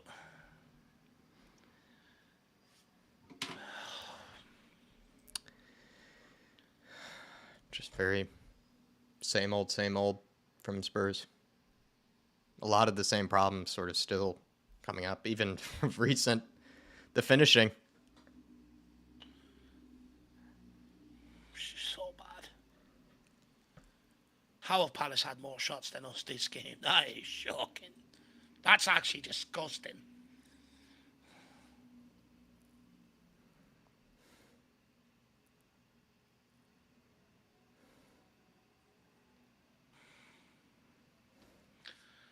Game restarts. Palace back with the ball all the way back to Johnston, the goalkeeper. Son tries to put pressure on. He's got a big one out towards Mitchell. It's a throw into Tottenham. Emerson looking for someone to throw it into, and no one wants the bloody ball. Romero onto Van der Ven. Into Maddison. He's giving the ball to Maddison to go and do something with it. Not pass it back to him. That's good play by Kulu. Spins his man. Goes on the outside. He's double marked here. No one goes to help him. Palace are out here with Eze. Took too long to play the ball to Matete. He couldn't make the run. He's offside. Tottenham went back with the ball. Vicario.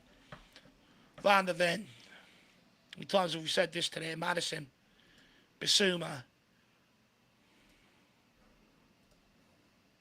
You have options. Oh, I need a second. He's winding me up. He is pissing me off. He's got options and he's standing there. Who wants the ball, guys? Pass it. It's just a lot of the same old from Spurs. It's really disappointing. It's concerning as well.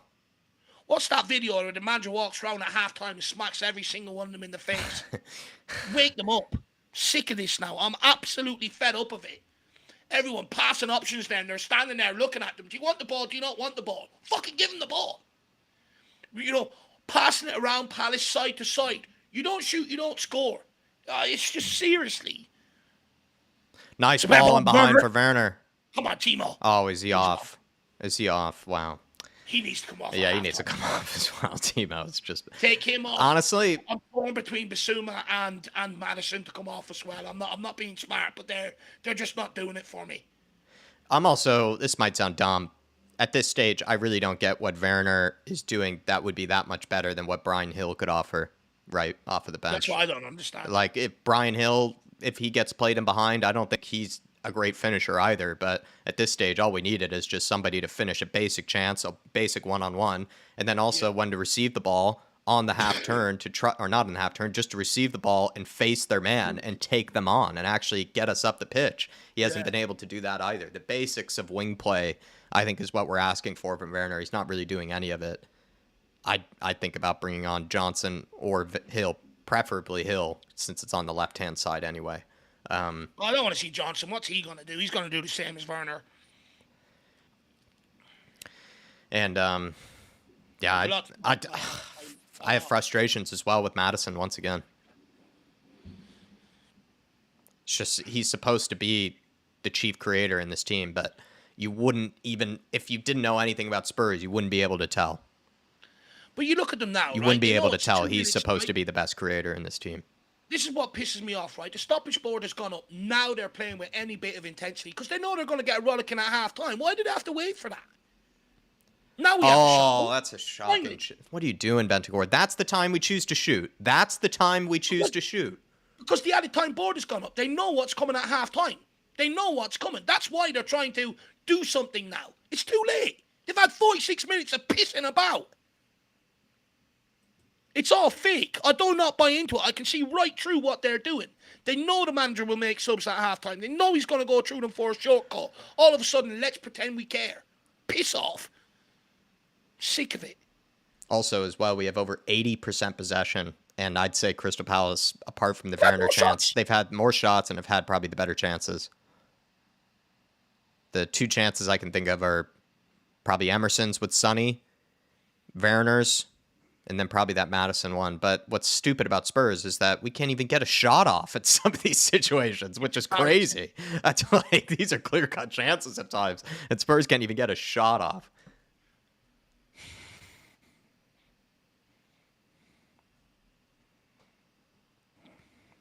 Come on, Timo. Now all of a sudden Werner wants to be positive. Well, yeah, now he's receiving it in the right way. But why does it take 47 minutes? Oh, Doji, play him, man. You have Bentancur there. You got to play him.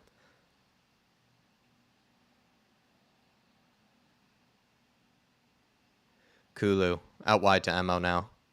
Cuts inside. Basuma. Bentancur, Basuma, one of them's got to be taken off. Nice shot, Emo. Earns us a foul. That's a foul, ref.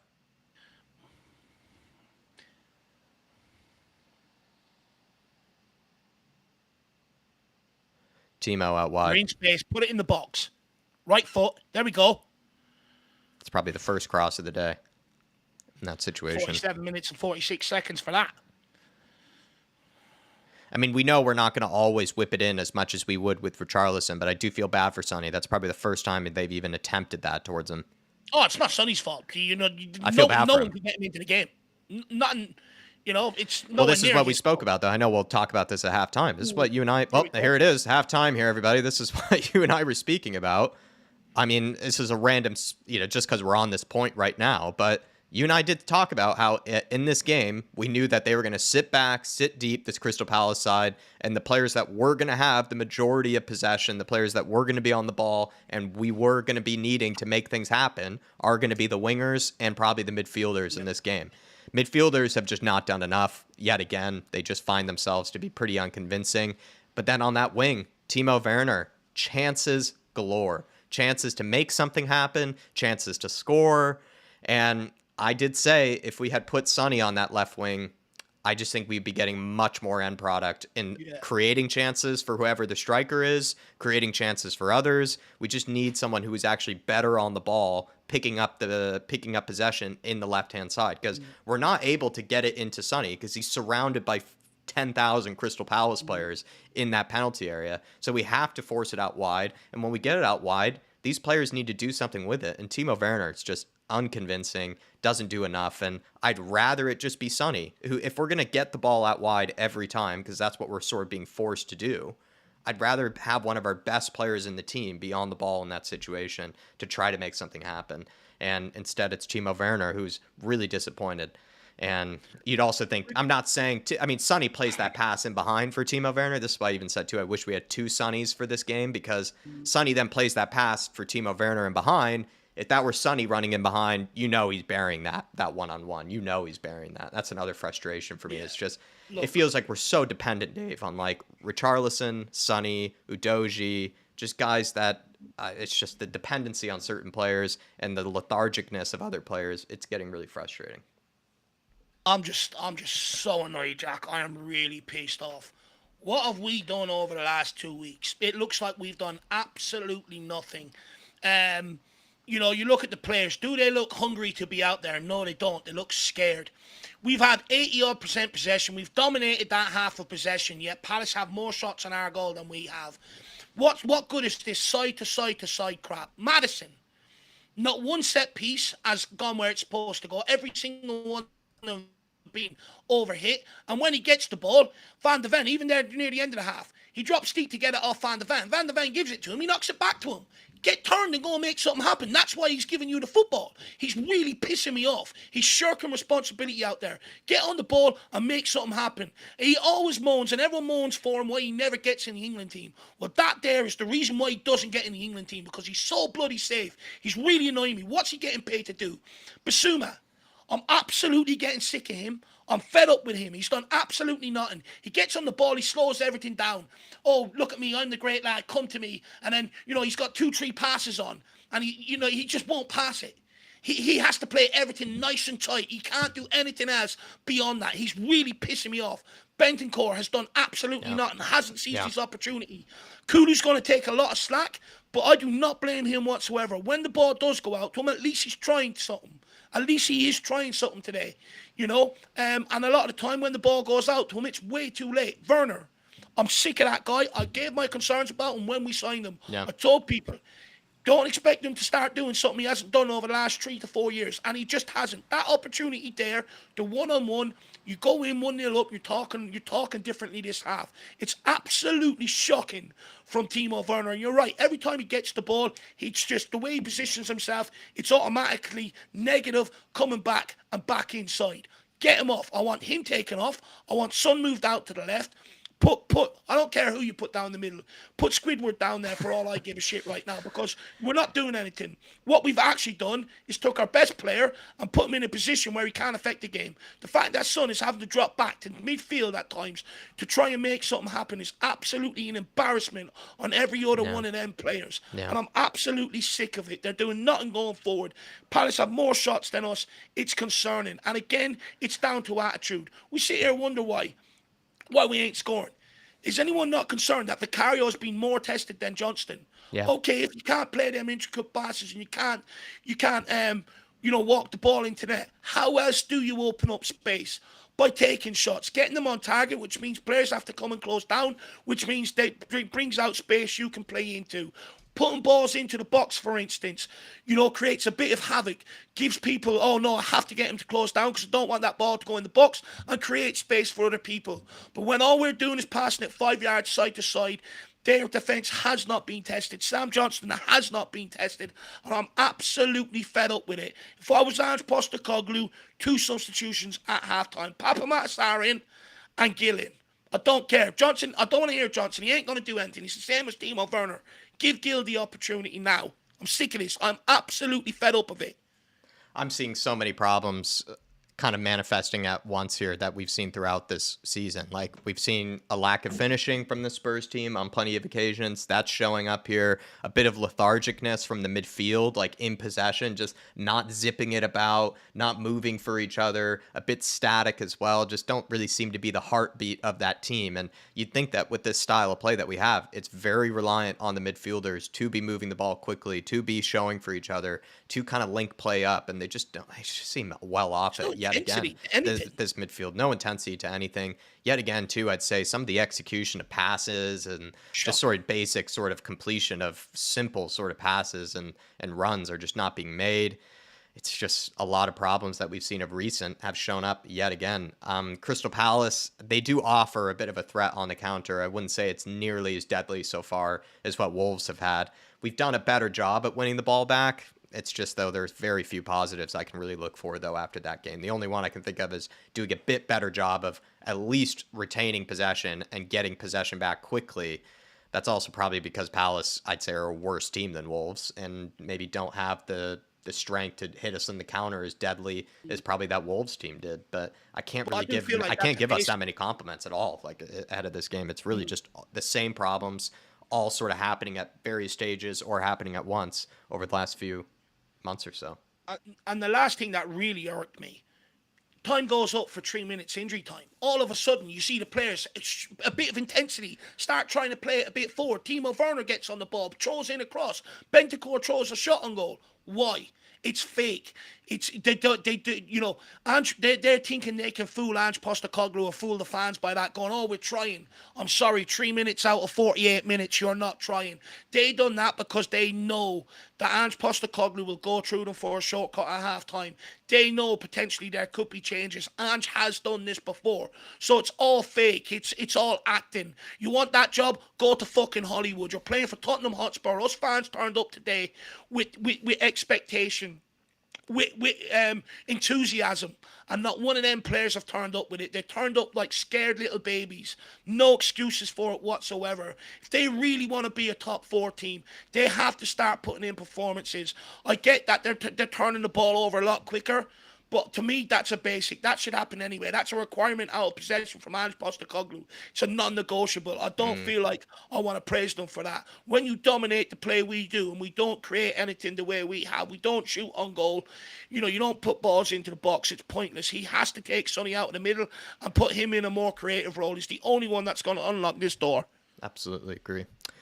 Jerome, big up Jerome. Appreciate the support with the super chat, my man. And he says Werner is either offside or is missing sitters. Whether he's offside or missing sitters, I'm sorry, but this guy is absolutely rubbish. Jerome, I'm not sure if you were as early as Dave was or around the same time. Dave was not happy, just wasn't really like enthused about the signing, really, should I say, and had doubts from the get-go.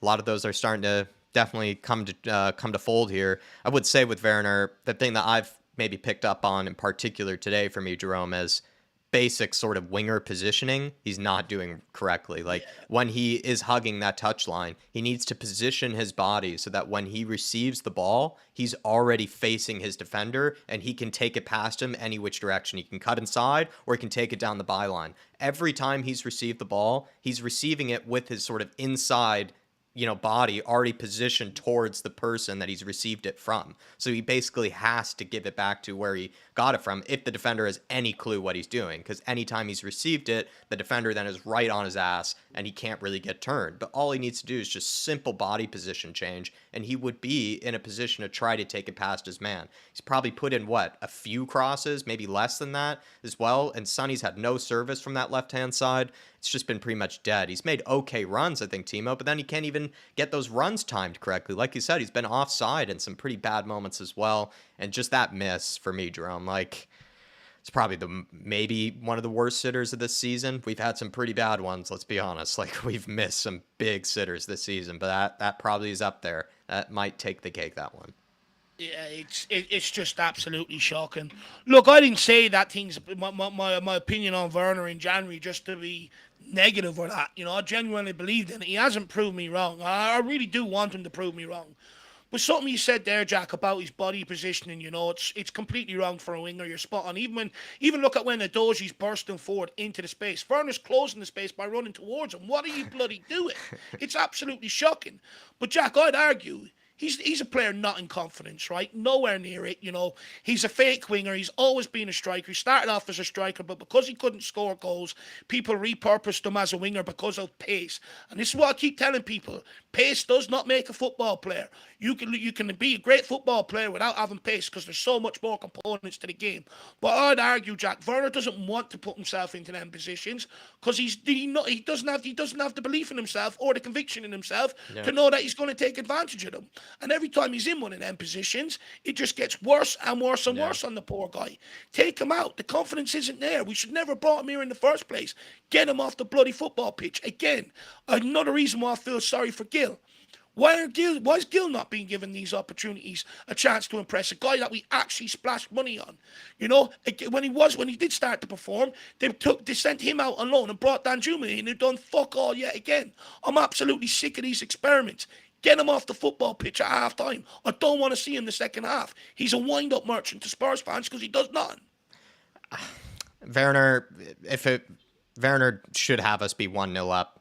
We should be 1-0 up because of him, and we're not at this moment in time, Jerome. It's just not been a great half from him. But it's not all on him. I'd say Bentancur, Basuma, Madison as well in that midfield for me, Jerome. They're not stepping up in the way we know they can because we know they're better players. We know they are good players. And so we do expect probably more from them than we even do from a guy like a Timo Werner. And I'd say their levels aren't even that far off of his at this moment in time, right? So they can't really hold their heads that much higher at this moment in time. So it's a tough one for me, Jerome. I think he's been very disappointing as of late. And even Darren as well, I thought, bring up a good comment there as well, saying, has Bentancur slowed things down for you guys in your opinion? I'd agree with that, Darren. I think at times Bentancur has been a bit guilty of the guy who's playing too slow of passes, taking an extra touch when it's unnecessary, and that's also part of the problems we're going through right now. Adrian Chia with a super chat saying, I swear the players think that they can't miss if they don't shoot, and we seem to forget how to cross the ball into the box. So frustrating to watch. I mean, very few crosses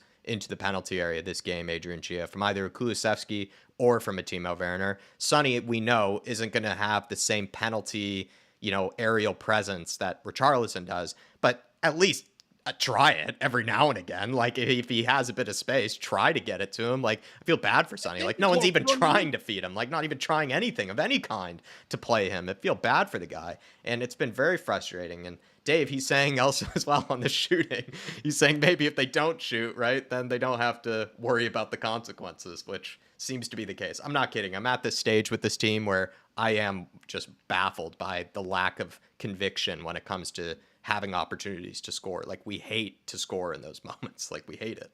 strange. No one wants to pull the trigger. It's like, they want to do a FIFA goal. It's absolutely sick of it. I'm just fed up of it.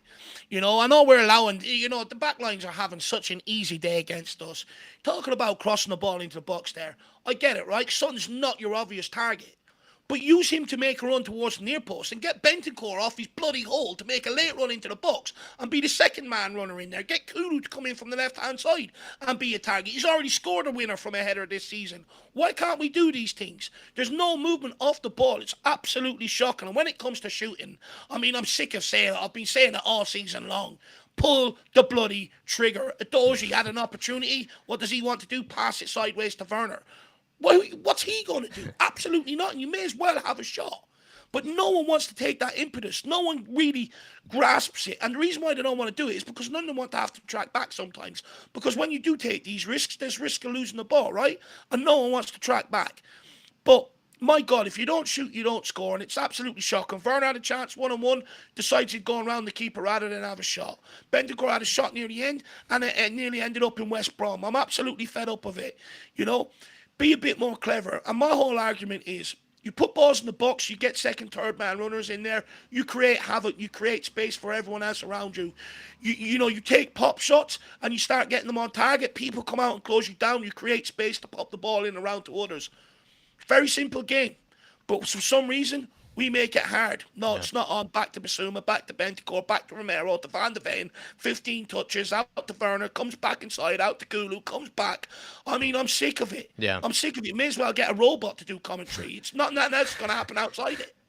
Adrian Chia, everything you say there is absolutely spot on. Very frustrating, and I agree completely with everything you say there. Really great talking points from yourself there, sir. And then Brian Dempsey, before we get kicked off here, everybody, Brian Dempsey saying, "Hey, Dave and Jack, hope you're both well, lads. Absolutely gutted watching this shite. Why is Jamie Donnelly not even getting on that bench? He's ripping it up." It's because I think he played today, unfortunately.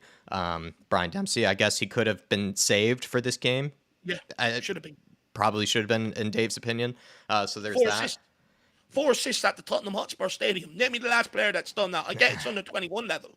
But when he's clearly too good for under 21s. Yeah. Clearly too good, but when he's racked up 4 assists, and it's the manner of the assists, let's be brutally honest, they weren't easy balls to play, right? Some of them were very, you have to have a footballing brain about you. Why did he need to go with the under 21s today and play at Hotspur away? He didn't. Could have had him on the bench and said, "Okay, Madison, you're not performing. You're coming off at half time. Do you want to be embarrassed by an 18-year-old kid? Well, then pull your finger out." But because we didn't do that, Madison knows no one's coming on for him. So he's walking around out there, knowing that. He doesn't matter what he does because he's going to play anyway. That was a foul throw. Brian Dempsey, 18 months as well of service as a fan show member too. Appreciate you, Brian. Thank you for your support for this channel, my man.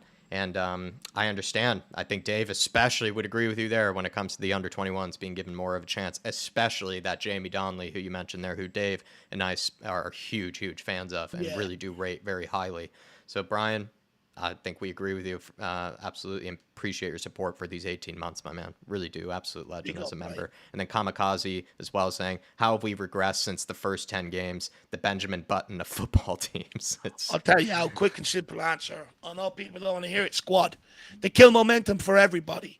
I spoke about in the pre-match build-up. We were flying the first 10 games. Postecoglou had his players out there, a lot of them that he signed in the summer. Injuries happen. He has to start relying on players that are not his signings, that other managers brought in here for a much more negative system. And then we wonder why we see the drop-off. And then when everyone comes back, they're going, "Okay, guys, title charge." And everyone has to go, no, sorry about that. We're just trying to scrape top 4. I'm sorry. And everyone goes, "Oh, for fuck's sake." And then when they get away with not doing the high press and everything else that these other players were doing, naturally, as a human being, you come back and go, "If he doesn't do it, I ain't doing it." Then Shemtan as well. Appreciate you, Shemtan, saying Ange ball is high pressure, high intensity all over the pitch. We do none of that, so why is it still being called Ange ball? Look, everyone keeps blaming Ange Postecoglou for this. I'm sorry, for me, it's an attitude of the players. Same things every season. We're 2 points better off than what we were under Conte last season, right? We got off to a great start like we did under Conte last season. But then all of a sudden the wheels fall off and we can't pick it back up. Is that an Ange Postecoglou problem? We can sit here and keep going to every manager. Why aren't you doing this to solve it?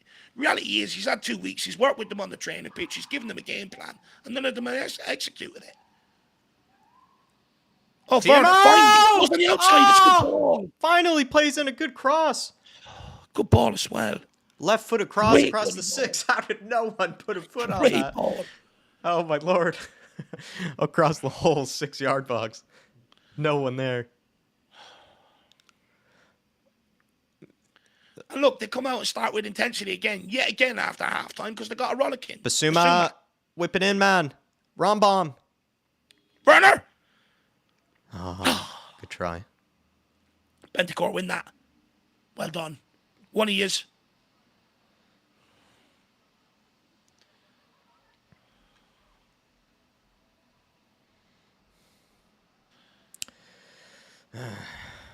Bentancur. He's obviously been told to speed it up. One touch, remove the ball. That's more like it. Kulu tries something a bit different. Done. Wins it back. Kulu or Bentancur. Don't put it out. He's a Palace player. Do not put it out. Kulu. We don't have to. The rules state. Well done, Madison. Yeah, you tell him.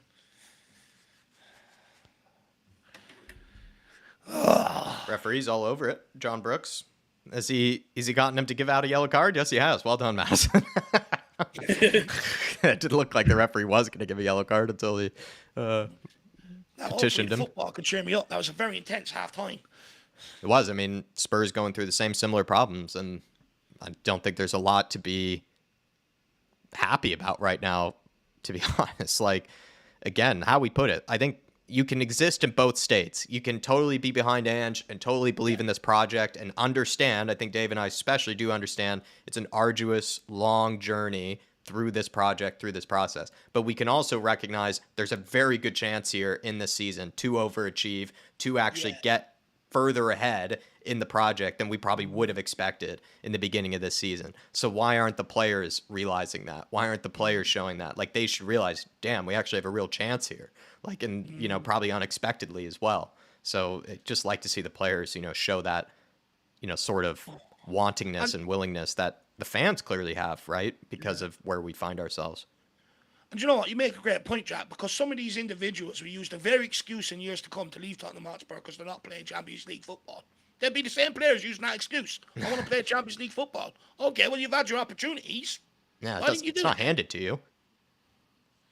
You have to earn it. Basuma.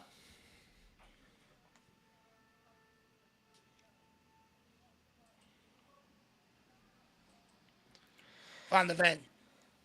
Back to Emerson. Back to Van der Ven. Into Basuma. Get turned. Play him. Into a Doji. Doji to Werner. Werner goes all the way back to Basuma.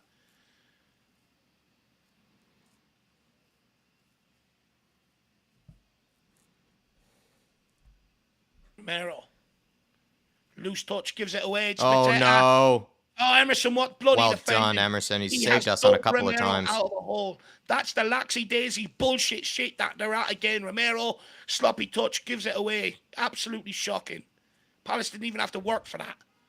There you go, Matters. Play him. Play Sonny. Play somebody. Oh. And then he plays Emerson when it's too late. He saved a goal there, says Scooter Reacts. Yep. And again, it came from us being in possession. It's shocking. Oh, cool, man. No one's on the same wavelength as Emerson. I bet you never thought you'd be saying that today.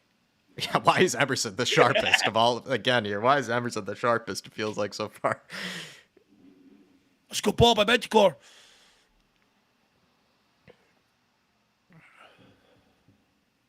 Win that Udogi. Well done, son. Come on, Timo. Come on, Timo. Go now. Come on, Speedo. Get down the line. Oh, Lord. Why are you waiting for him? There you go. He's already bet. There you go. Sir! Penalty! Give it! That's a goal! Sir! How's that not a penalty? VAR! Please! VAR! VAR! Please! He seems VAR. convinced. VAR! Give me a VAR check. Yeah, he's just hacked down his left leg there, hasn't he? He's just taken down his foot. Yeah, oh yes, that's a penalty. That's a penalty. It's a penalty. That is a Give it to penalty. Sonny. That's a penalty. Yeah, it's a penalty all day long. That has to be a penalty. They do not give this. That has That's to be a penalty. shocking. It's a blatant penalty. He's just tripped him. It's a blatant trip. They're It's going to just tripped argue him there's out. not enough contact to go down and not give it. I already know what they're going to do. Shocking. Oh, of course. Oh my fucking God. Did not give it, no. No, they've not. How on earth? Shocking. How is that not a penalty? What's he supposed to do? He is gonna fall there. Emerson! Oh, Betty, Sonny! Shoot! Oh! Sonny! How is that not a penalty? What's he Shocking. supposed to do? He's not even dived. He's been tripped. Everyone's saying it's a penalty. They can't believe it. And Spurs are never going to be given penalties. They hate us. They'll say, oh, there's not enough contact. Bullshit. If that was in our box, Oh my Lord. it'd be given. How is that Put it not a this way. penalty? One Put it this penalty all season, says Mark. Put it this way, right? The defender didn't touch the ball. Romero got sent off and a penalty given away from him for kicking the ball first. Imagine that. He just touched the ball. Oh, Emerson, well done. Wins the ball high up. Kulu, come on, Kulu. He's been brilliant, Emerson, today. Sonny! Oh, at the post! Oh, what an effort. Man, Emerson wins it back. This is brilliant. On to Kulu. Pulls it. Oh, Sonny hits it off the post. First time. Really creates something out of nothing there. Hits it first time. It was a sweet strike. Back to Emerson. Yeah, Emerson and On to Kulu. Kulu. Playing great so far, Emerson. He's kept it simple today. One touch, then moved it. He's done well. Kulu. Play him, Kulu. Oh, my Lord.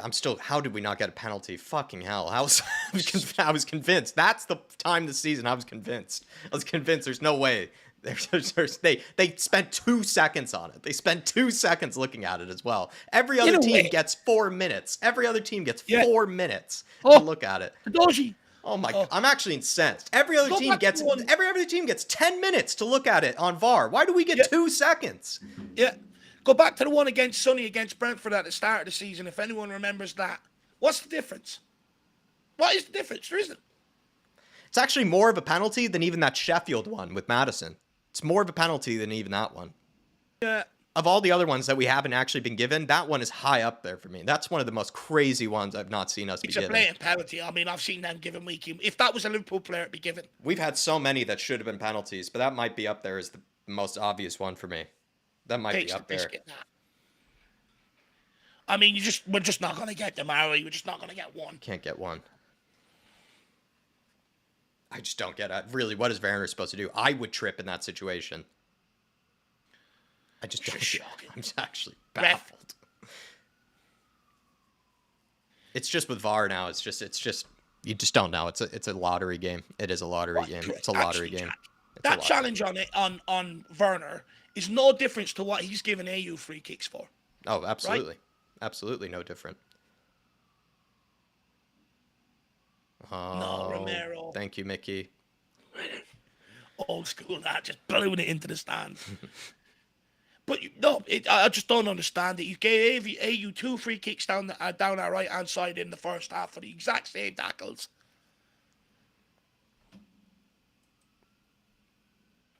Brett Longhead, member for 16 months. Big up, Brett. Brett, really appreciate the support, sir. Says, we will never get a pen. That was completely blatant. VAR is a joke. Like Jack said, they looked at it for what, 2 seconds? Every other team, we sitting there for 4 or 5 minutes when it's against us. It's a joke. It's disgusting, Brett. Oh, Madison, good turn. Ref, he may as well just ask him for the jersey. How's he not calling him and booking it? Basuma into Bentancur, shit ball. Tetsa does a step over, gets the ball out to Eze. He's running at Romero here. Emerson trying to get back to show him a bit of cover.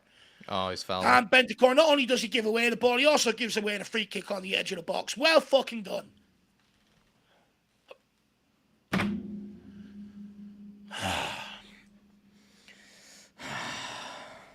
Brett Loft, big up Brett. We will never get a pen. That was completely blatant. VAR is a joke. I'm gonna be incensed about it for a long time here, Brett.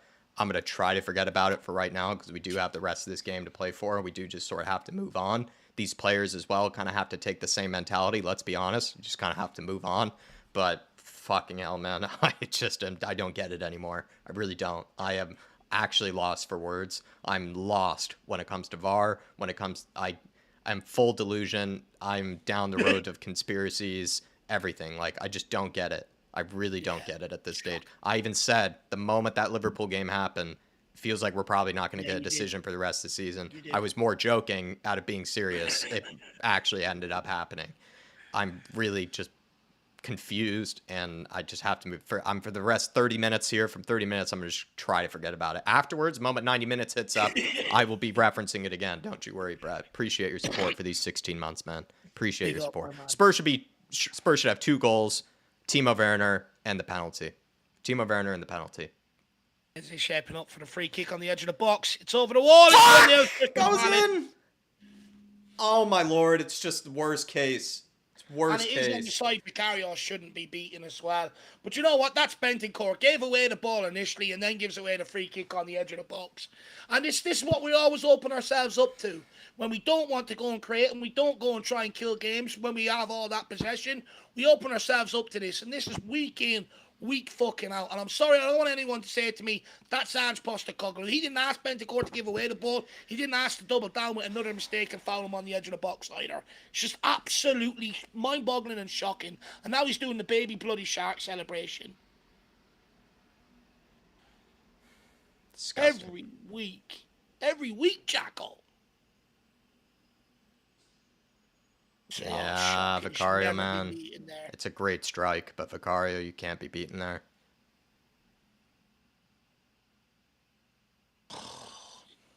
Just end the stream. It's not going to be any different. Spurs are just...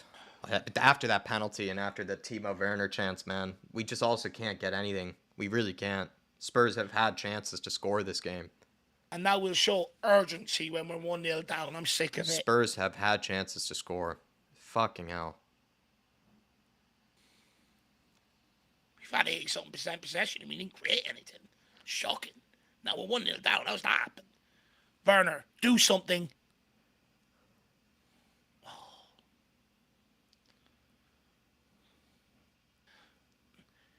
Does no one find it strange that also there's now all of a sudden an urgency when we're 1-0 down? I find it odd that Timo Werner's actually whipping balls into the box now. Like, I just don't get it. What was up earlier? Why couldn't he have done it earlier in the game? It's just strange that. Here we go. Palace on the counter again. Van de Ven. But Postecoglou needs to make substitutions. Get Sarr in there. Get. I don't care. Bring on Johnson at this point. I really couldn't give a toss at this point. Just get fresh players on with fresh ideas.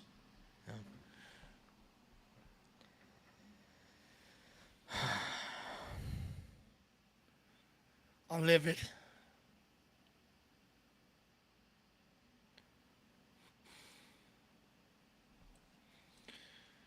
So bloody useless. That's top 4 done. It's also, though, it's not great on Vicario for the goal that we conceded, but Bentancur giving away that free kick there as well. I mean, that is like an area where you do expect players to probably score that. Like, I mean, I'd expect Madison to probably score that from that position. Yeah. It's actually the perfect spot for a free kick. Literally perfect. But you know what? It's just symbolic of what we've been talking about last Sunday. Timo! Oh my lord, he's so crap. He can't even strike a ball properly. Oh my god, Timo, man. We are just... It's only Sonny and Richarlison that will score for the rest of the season. For his sake, that better have been blocked. It looked like it was. Okay, fair enough. Yeah, okay, fair enough. I think it was. But let's be honest. I think Sonny and Richarlison are going to be the only guys scoring for us for the rest of the season. Yeah.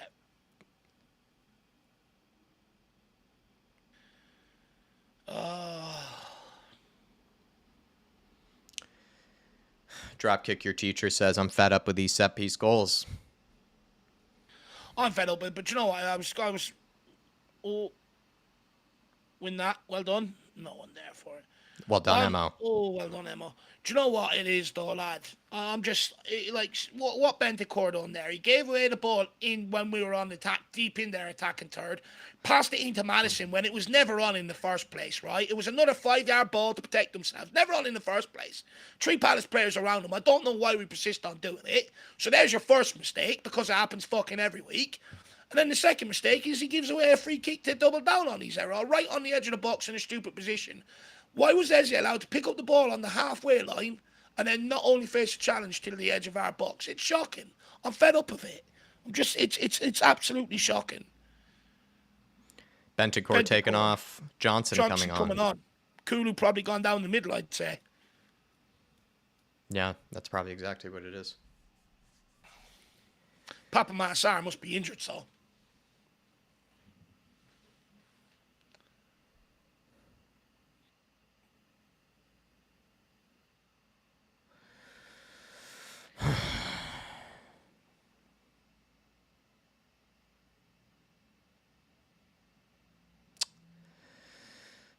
So frustrating. I'm incensed. Oh, my Lord. How long does Romero and Van de Ven want on the ball to progress it as well? I'm with like you, Jack. Incensed is the right word. I'm with everyone. With all of them. No one's escaping it. But I'm also like, for fuck's sake, we just needed Timo to score that one-on-one, and we needed that penalty. Yeah. We needed that penalty, and we needed Timo to actually score that one-on-one. Fuck me, Basuma's actually passed the ball forward. Am I seeing things? Oh, Werner. Now all of a sudden, Basuma wants to get on the ball and dribble. Why do it when we're 1 down? Johnson. Oh. I need a cigarette. I'm taking 30 seconds. I'm sorry. He the first touch and he gives it away. And now Mateta's looking like fucking Ronaldo.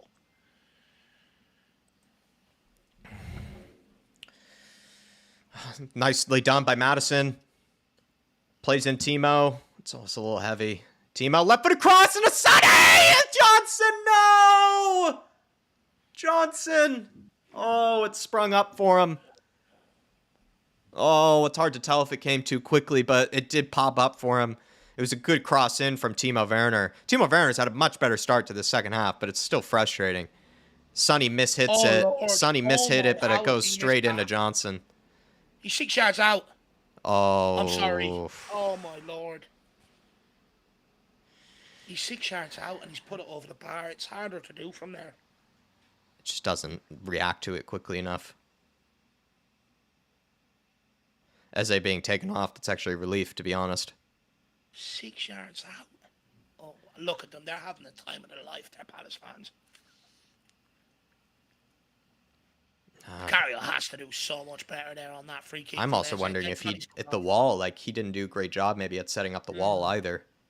That being said, though, I said to you earlier, right? That is one of the best positions to have a free kick. Like, it's like either angle look juicy. Like they look, yeah. It's for anybody who can hit a free kick. That's exactly where you would want it, especially as a right-footed player as well, because he can disguise where he's going to go. So Brennan Johnson's had 2 touches of the ball. He gave it away the first one and missed a set from 6 yards on the second one. What an impact. Oh, now Madison. Sonny over the top. Nicely done. Good touch as well. Well done, Sonny. Why do we have to wait 66 minutes and 10 seconds for Madison to play a ball like that? Yeah, and you know that Sonny has probably made that run more than once this game, right? Yeah, we know he makes them 100 times a game. It's his favorite run. Breakdowns. It was always him sprinting. It's his favorite run. There's no way he hasn't made that run 10 times today, and he hasn't been played. 9 corners to 1, and we still haven't got a shot on target from a corner. Be nice to actually get your head on one. It's another shit delivery. Take him off. Take Madison off. It's crap.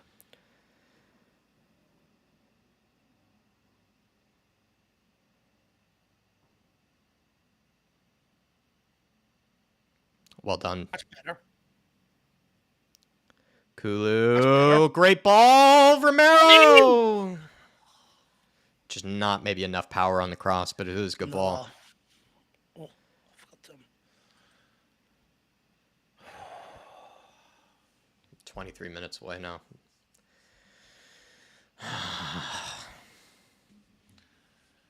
More past the halfway point. Well on Van de Ven. Now quickly, Vicario. Quick. Doji, get turn and go. Move it. Well done. Good ball inside to Madison. Right, that's fine, but Romero has to move it quickly. That's better. Kulu, let's go. Come on, Kulu. There you go. Good ball to Into Speedy. Johnson. Out for... Looks to be a corner. Oh, corner. Happy days. Right, come on, Kulu. Good delivery here. Van de Ven looks like he wants this. Oh, good ball. Well done, Missouma. Well done, Kulu. Great touch. Get it in. Everyone's up. Get it in. No. Horseshoe football. Oh, my God. Why you... When you've got Romero and Van de Ven and all still up from the corner, why is Basuma not putting that back in the box?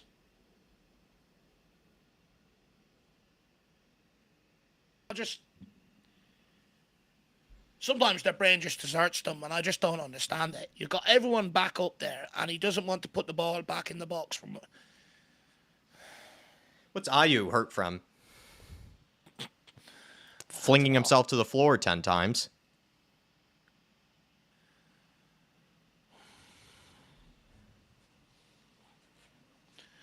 Who's this, Edward? Another big unit. He's just going to be brought on to hold up the ball and win free kicks. Yeah.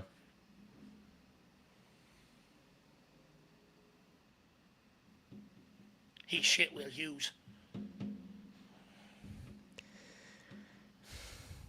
Well, it wouldn't be hard to stand out in the midfield today. Do you know what's even worse, Jack? Palace haven't even actually been good today. No, I don't think they really have. They haven't actually been good. Like, Wolves were all right. Palace just haven't offered anything. It's been all us, and that's what's... I wouldn't even, like, Palace have been defensively more solid than they were under Hodgson, but I wouldn't say they've been that exceptional. Like, all it's taken is just Werner to actually take on his man, and then all of a sudden, we're creating chances. Yeah. And it's same thing with other players. Like, they're actually they're actually taking risks, and then all of a sudden we're clean through. I can't even know how much credit I can even give the Palace defense, because it's not like we've even tried very much.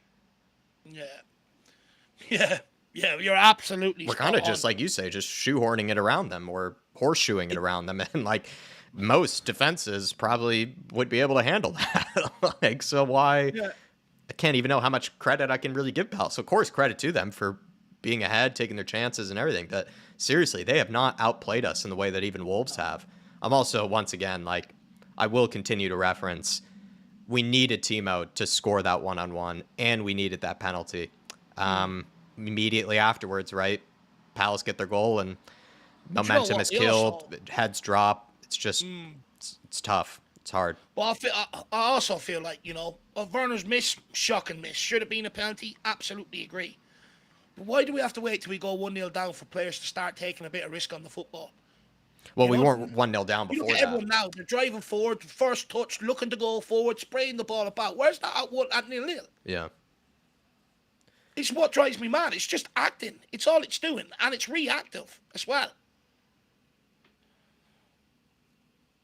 Oh, what's Johnson doing, man? He doesn't even know that. He didn't even know that it was passed to him. He thought it'd come off another player. He's just brain dead.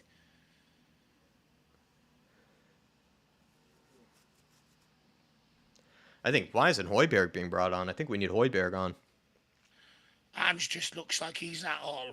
He just looks lost as well right now. He doesn't know what he need, what substitution to make. I don't blame him either. I would bring on Højbjerg though. At least you're right. At least he'll start spraying the ball about. Especially if Sarr's injured. I presume that's why we haven't seen him.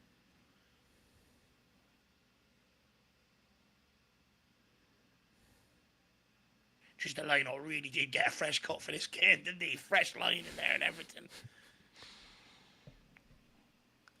Now Madison's actually looking to make stuff happen. Imagine that.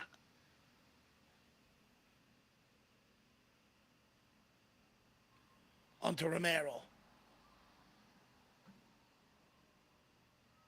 Back to Van de Ven. 5 touches to do that. On to Werner. Jeez, now he actually looks up for it. There you go, Timo. Better ball, Madison. See, Timo's actually able to pick out people with these little pokes, these little pokes into the box. It's just, why didn't he do it in the first half? Yeah. That's the annoying thing. It's just reactive. They're reacting to the situation rather than being proactive. They had all the opportunity, 8% possession in the first half to go and do all this stuff that they're trying now, and they didn't do it. And the thing is, it's easy to play when you're 1-0 down and you're chasing the game, right? It's easy to show a bit of heart and desire when you're losing the game. No.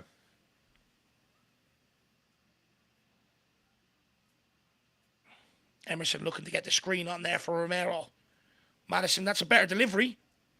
It's won as well by Van der Ven. Johnston comes to punch it. Oh, great defending by Kulu. And Emerson mops it up nicely. Adoji. On to Basuma. Let's go, Spurs. You don't have time. Now Werner. Positive again running at his man. This is more like it, Timo.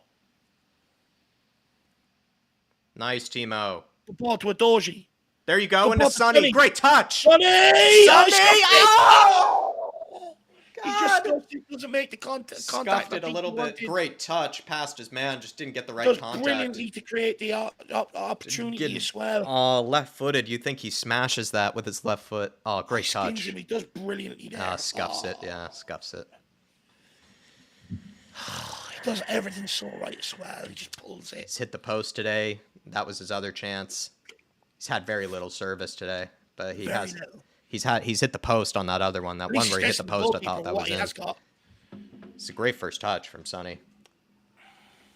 He did the hard part. I mean, actually, the finish was also going to be difficult. The finish was also going to be hard, but he did do the hard part by having a good first touch and taking it past him. Just couldn't get the right contact. Patrick Duffy says, I see no character, Dave. Spot on. That's why they do it when they're 1-0 down and being reactive. There's no swag or character about them when the game's in the balance. And, they don't believe in themselves, I think. And then we've got Coy's Forever with the super chat. Big up, great name. Says, April is going to be a horrible month. Can't take this anymore, lads. Look, I've warned about it coming up. It's going to be an absolute disaster of a month. It's especially with the way we're playing. It's just going to be horrible. And the season, and I didn't want to say this, could very easily fade out the same way it did last year underneath Antonio Conte. In terms of performances, results, and stuff like that. I'll be honest, I'm with you, I can't take this anymore. And it's not on Ange Postecoglou. This is just down to attitude. When they only start playing at 1-0 down, I mean, what do you want the manager to do? That's not instruction. That's them just turning it on because they're trying to save the embarrassment. Where's this at 0-0? Where's the intensity to go and try and make something happen, go and win the game when you're actually in a position to be able to do it? It's fucking shit. It's acting from this squad, and I'm bored of it now at this point.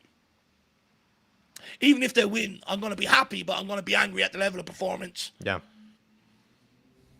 Emerson, Jesus, man. Well done. Johnson doesn't even know. No one's on the same. Why has Emerson been one of the best in possession today? Like he's actually playing the right pass there, and Johnson just doesn't even know where to run. He had that earlier too, where Basuma didn't know how to play Johnson in. Like, what the hell is wrong with people in this game? Like, they just don't even know basic runs and passes. Like, geez, lads. Like, why is Emerson standing out in possession compared to the rest of you? Yeah, it shouldn't be the case. Yeah, you're right. It just should not be the case at all. Who hit that pass? Madison, take him off. Well on, Kulu. Good strike, well on, Kulu. Go on, big man. Well on, Emerson. Win that, Basuma. There you go. On. Well, they done all right there, to be fair. Go on, Johnson. Well done. Good dispossession. Skin him now. Yes. Well done. Oh, yes. He's still going. Pull up. Put it back! Yes! Come on, Timo! Come on, Timo! Pick it out! Come on, Timo! Werner on the dance floor! Whoa! And Spurs are in the groove! Timo is going to burn this goddamn place right down! Come on! Let's go! Come on, Timo! Oh, great perseverance.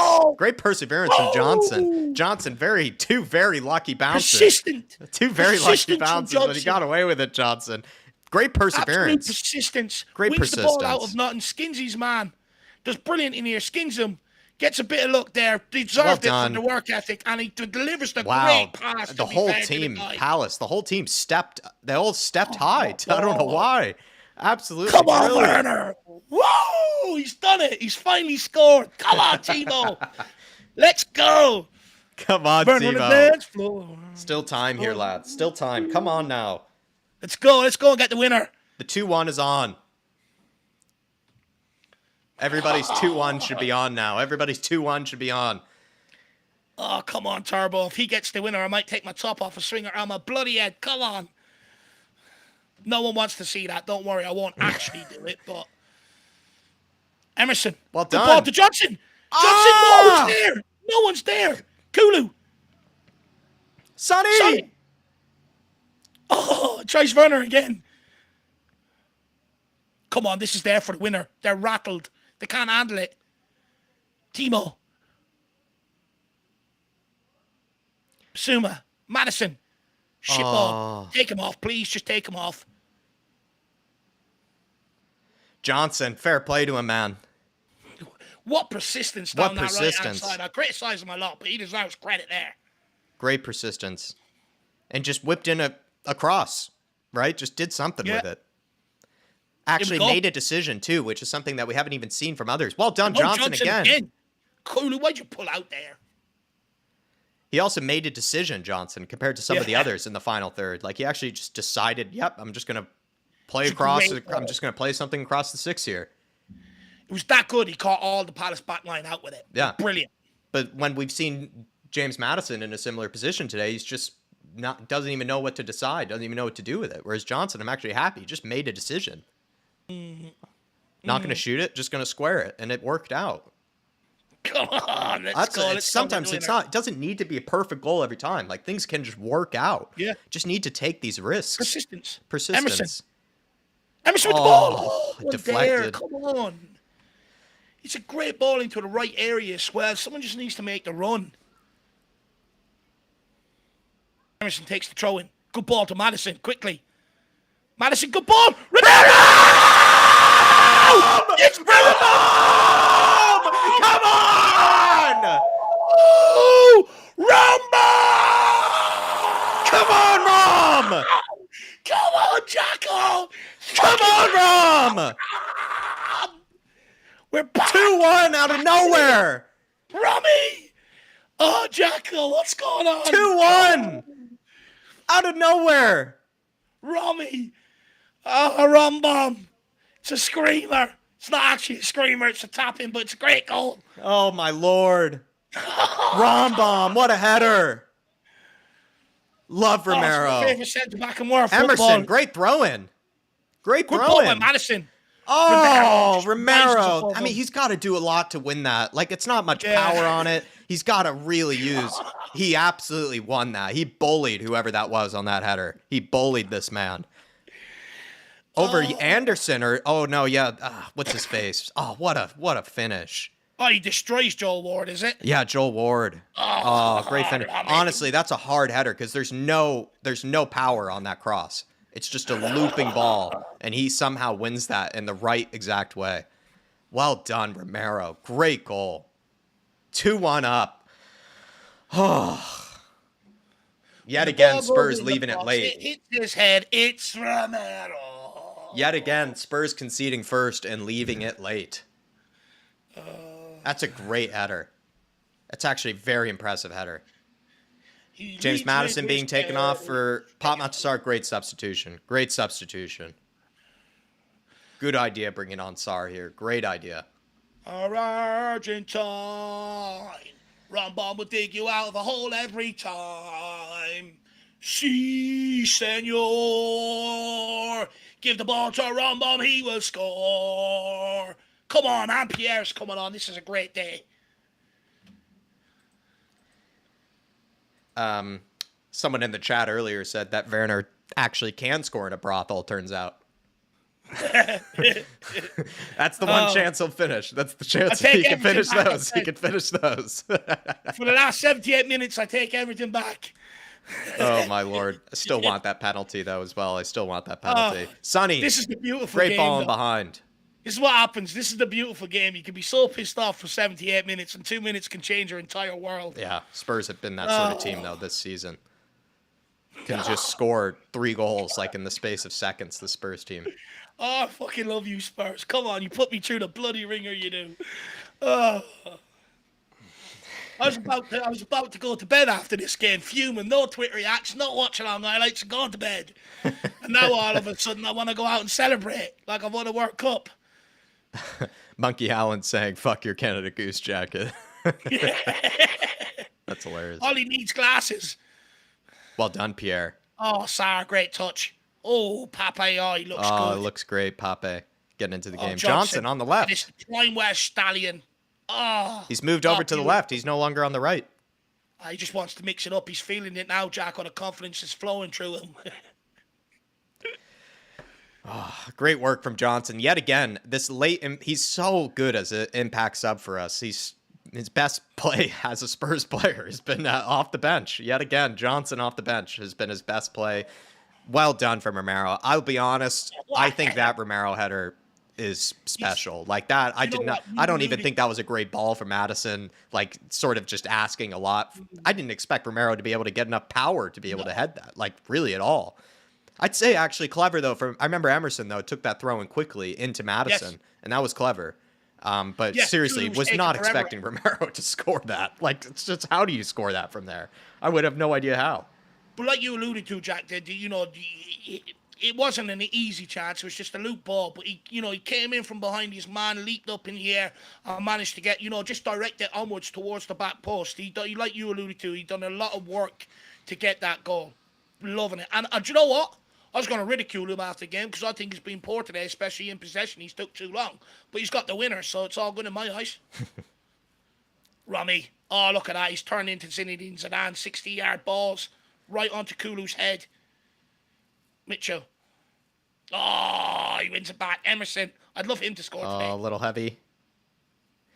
King Hoddle saying, "We are the mighty unconvincibles." We're so fickle, especially me. I'm so fickle, King. I think King Hoddle agrees with you. Probably. I think he's on the same wavelength here. I think everyone's probably like me and you, Jack. We were so angry about 10 minutes ago, and now life couldn't be any better. Yeah. Big up, Tottenham teacher. Good to see you in the house as well. Big up, Mario. Hopefully you're keeping well, my man, Mario. Big up, Mario. King Hoddle saying, "We never stop, and we are all over the shop."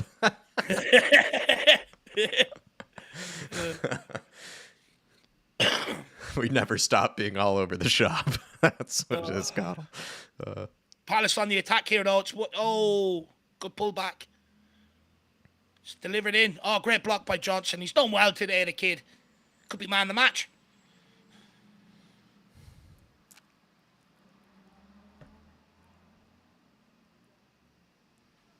Sonny trying to lead the press. No one else has gone with him. Oh, no. Mitchell. Well done, Emerson. Do you know what? I'm putting him in man of the match. I was going to say, I wanted to keep my mouth shut because of my Emerson bias, but I was going to say, I'd actually give it to Emerson today. He's been the most consistent throughout the 80 minutes so far. He actually has. He was good in the first half. Out of trouble earlier on. He made a block in the first half. He's been saved brilliant 2 goals. Defensively, and he's been good on the ball. He's easily saved 2 goals today. Yeah. You were saying that, and he's been much better in possession. Much better in possession today. Much better than what he was against Wolves. Yeah. He's just simplified his game. One touch and he's moved it. He hasn't done anything, that he can't do. He's been brilliant. It's just he was good in the first half, like Udoji. One of the few good players in that first half that actually I wasn't pissed off with. Oh, well done. Great challenge by Sarr. And that's what we're talking about, like bare minimums. Like he was the only player I wasn't pissed off with really in the first half, like him and Sonny. Yeah. People questioning, are we going to do a Spursy? Please stop commenting on that. No, and I want to see it. If you manifest it's going to happen. No. None of that skunky. None of that skunky. Let's get over the line, my man. Oh.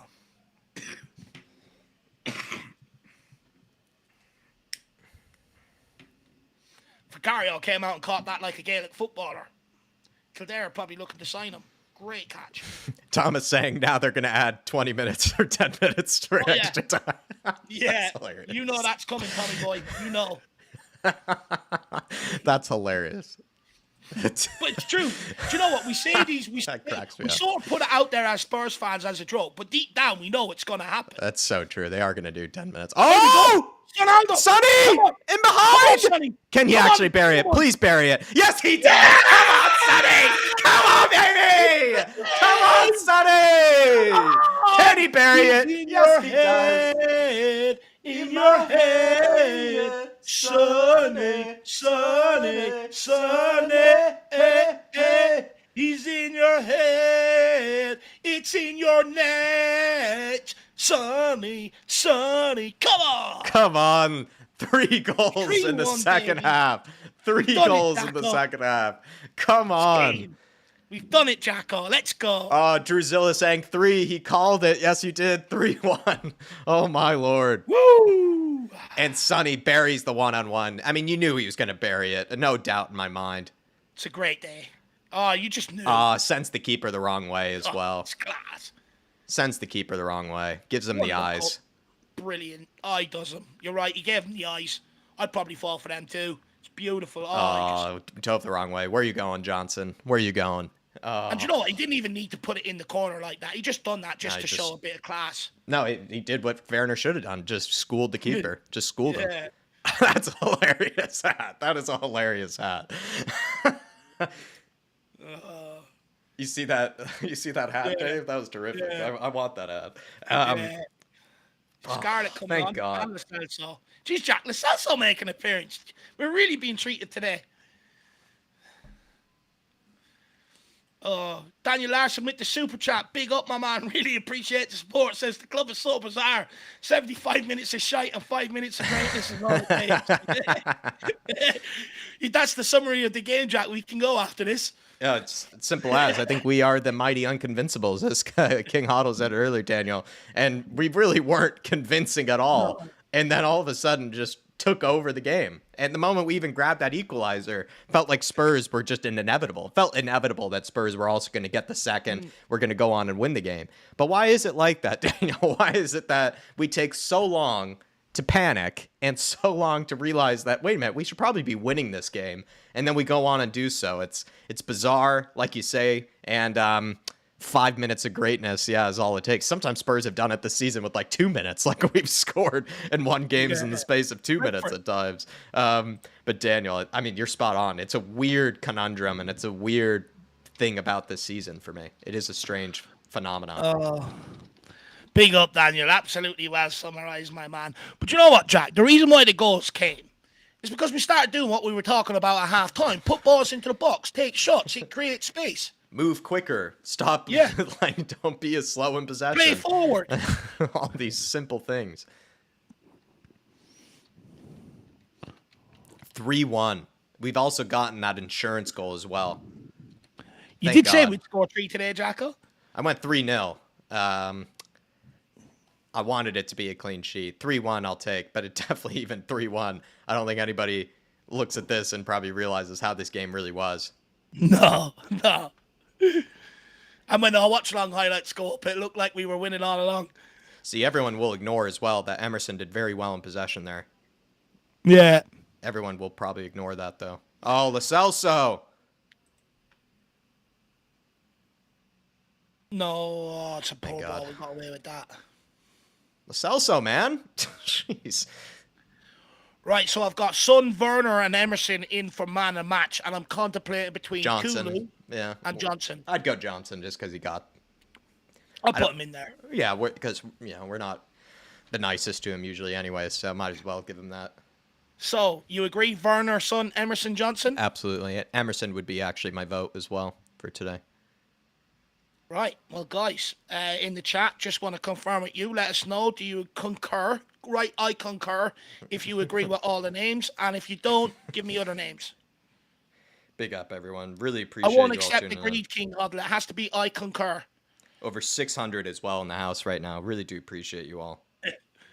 Let's get 4. Let's make it a great day. Please smash the like button for us, though, if you can. And really appreciate the support as well, Daniel Larson. Thank you, my man. I'm not seeing many icon cars in there. I haven't seen one at all. Come on, I've seen a few Emos. Udoji from Scooter Reacts. Van de Ven. Yeah, he did have a great game, actually. That's not a bad shout. That's actually probably one. Has to come out, though. That's actually fair play, James. Very good shout. Very good shout, James. Right. Well, Johnson has to come out then. Sorry, Johnson. We tried. But we will give you credit for the impact. A few icon cars. That's what we're talking about, guys. Proper. Kev G saying our post-game analysis should be about 30 seconds long because we were terrible for 85 minutes. I mean, we'll try our best, Kev. We'll try our best. But as per usual, Dave and I will try to make sense of it in however long or however much time we do need in order to make sense of it. And also for the rest of you guys. But I know what you mean, Kev. I do what you mean. Like, how much has actually... the assessment of the game, like even Dave said, like, if we do go on to win this, there's still a lot of question marks and a lot of concerns. But I agree with you, Kev. That's very funny. That's very funny. Big up, Kev. Well, all of you 600 lovely Spurs fans out there, I call you... Do you know what? We'll start calling ourselves the family, make ourselves sound a bit more dangerous. Why not? So the family, all you guys out there, get your man the match votes in there. Let's make it happen. And if you have enjoyed the watch along today, make sure you do all the good stuff. Support your boyos. Romy, you can take as long as you want now. And as we reach the end of the game, it looks like as well, my mom up nice and early ahead of this game. She sent in a lovely super sticker as well, Mrs. Konecki. Probably even saying my last name wrong as I usually do. She's gone for a super sticker, Dave, and she's gone backwards hat. So I'm going backwards flat cap for the next few minutes here. Going for a bit of a Samuel Jackson look at the moment in time. I think he rocks the flat cap, Samuel Jackson. I know he does. He's part of the flat cap army. But yeah, she's gone for the backwards flat cap. She has. Big up. That. Thank you, Mom. Do you know, I'll get with that for a few minutes. Why not? Support the cause. I'm in a good mood today. Big up, Mrs. Konecki, as well, by the way. It'd be nice to meet you sometime if you're ever over this side of the world or ever I'm in America, see the woman that gave birth to the great man Jacko here, the people ahead of him like yourself. Greatness. So it'd be nice to meet you. And thanks for popping in when we're winning as well. Hopefully you're enjoying yourself. Yeah. Late minute winners. This is what we needed. And at one stage, we were preparing for the worst. We really were. We really were, Mom. We were preparing for the worst. Everyone big up Mrs. Konecki in the chat.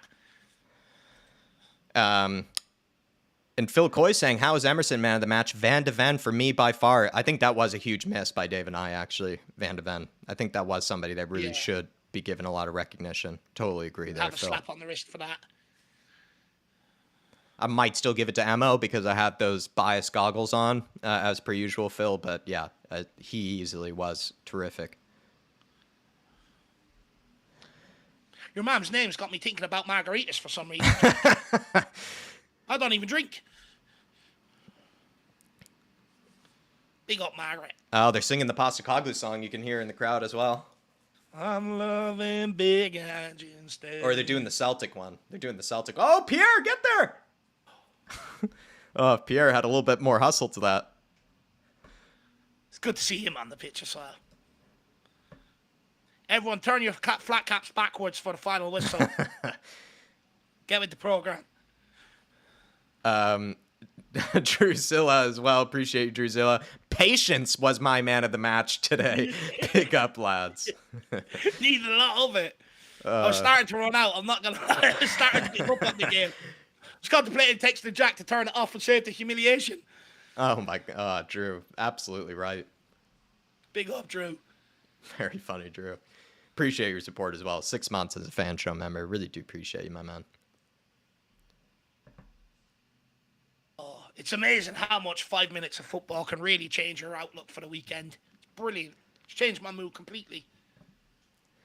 Nyrad, Emerson, man of the match. Are you stoned? Sadly not, Nyrad. I'm actually quite conscious and lucid for this game. But I actually think Emerson was fine today. Two goal-saving blocks at the back line and good on the ball. 90 minutes. There we are. Everybody squeaked on by 3 points. Woohoo! 3 points in the bag. Long-winded. preparing for the worst there at some stage in this game here, everybody. Very much preparing for the worst, preparing for our dramatic kind of reactions to the game, summaries of the game. Dave and I as well, after these, we usually have to try to do the very hard job of trying to make sense of what went wrong, how can we get better, what can we do to fix it. I think we sort of can have that conversation, but luckily get to kind of postpone it to a degree for the next game. And it's a funny one, right? Because like we do go into this Aston Villa game and picked up the necessary needed 3 points. But yeah, it's the convincing, factor is up for debate, I think, on this one. But Spurs still grabbed, 3 goals in that quick of space of time. Shows we can score, shows we're not completely toothless. And just a bit more perseverance from certain players, and we actually can get through. So it's a funny one for me, Dave. This was a funny game. This was a funny game. I feel like I don't deserve to be sitting here this happy after the performance, Jack, but somehow I am. Look, it's a funny old one to analyse. Look, at the end of the day, we got the win, right? Gives us a bit of momentum heading into next week at Villa Park, who, by the way, are also playing at 5:30 today, so we'll be watching that. And hopefully Luton can do us a favour. And then, it brings on a big game at Villa Park next weekend. And what you did want is the 3 points heading into that. Otherwise, it looked like top 4 would have been over. Look, I do have concerns. Don't get me wrong. I think for 75 minutes, I think it was really poor. My biggest question is, why do we have to wait till we're 1-0 down to start taking risks on the ball? And what I mean by risks is it shouldn't even really be risks. Putting crosses into the box, taking shots, playing balls over the top, down the sides from different angles. Why are we waiting until we go 1-0 down to do that? We already seen it's not sustainable. When we're on top of games like that and dominating with 80% possession, we have to be making use of it. But that's the next step that we need to take heading into next season if we want to go on a title charge like many are expecting us to do. That is a step that we have to be conscious of, and we need to work on going forward. We got the 3 points, but we can't overlook it. No, you can't. And as people are joining us, everybody, really do appreciate you guys going through the roller coaster of these games with us. 3 points, must win this game was. Absolutely must win. Yeah. Thank God we got over the line. Continue down this project. Like I say today, and I've said 1,000 times, I feel like I need to. You can sort of exist in 2 different states here. I think you can be very anxious and very nervous and stressed out about Spurs' potential and opportunity here to grab top 4. I totally am behind Ange, totally behind this project, but I do see a huge opportunity for Spurs to actually overachieve, to get well ahead even on this project, and maybe even just sort of have something to celebrate at the end of this season. I don't think anybody really expected us to celebrate much at the end of this season, other than just good football and having maybe just better vibes around the Spurs fan base. But here's an extra chance here for us to get something even more. That's why I think there's so much intensity that goes into these games from us, Dave and I, and the fans in general. And thank God we got the win. And I'm fully behind Ange, fully behind this project, but also very happy that we won today because it felt necessary for kind of just this season to still have any sort of momentum and have any sort of kind of expectancy. Yeah. And look, we felt the pressure coming into this game as fans. No doubt the players did as well. And I just hope now, with the manner of the way we finished out that game, I just hope now that breeds them confidence, that they've got that win under their belt. Now it's about backing it up next week and showing a bit of consistency. We've got to win as many games as we can between now and April. We've got a really tough run coming, and we have to be inside top 4 for that run and give ourselves as much confidence heading into them big games as possible. Yeah. I'm just delighted to get the win today, Jack. Look, It was poor for large periods, but, we turned up when it mattered most. Delighted for Sonny getting his goal today. Very persistent, had a couple of opportunities. One, he scuffed, but he done great work to open up the shot in the first place. The other, I hit the post. Delighted for him. Werner missed a massive opportunity in the first half. Finally scored. In your opinion, Jack, do you think that might breed a bit of confidence into him going forward, that when he does find himself in a similar position like he did in the first half, next time he takes it? I'm a little worried. I was a little worried for him after this game if we didn't win or he just didn't even score, because that first chance he missed was probably the sitter of the season, if not one of the worst sitters missed of this season. And then for him to work hard to get a penalty, then not be given to him, I sort of felt bad for him after that as well. And he then had another chance, right, where he sort of scuffed it or hit it straight into the defender. it's just one of those where I thought like Timo's confidence must be just dropping every percentage, by each passing minute, really. And he needed that. He really did. I mean, no one can miss from there. It's sort of like the Brennan Johnson tap-ins that we've seen in this season. Like, it's impossible to miss, but he's in there, right place, right time. And Dave, I mean, as you probably have heard plenty of people say, it's a cliche for a reason.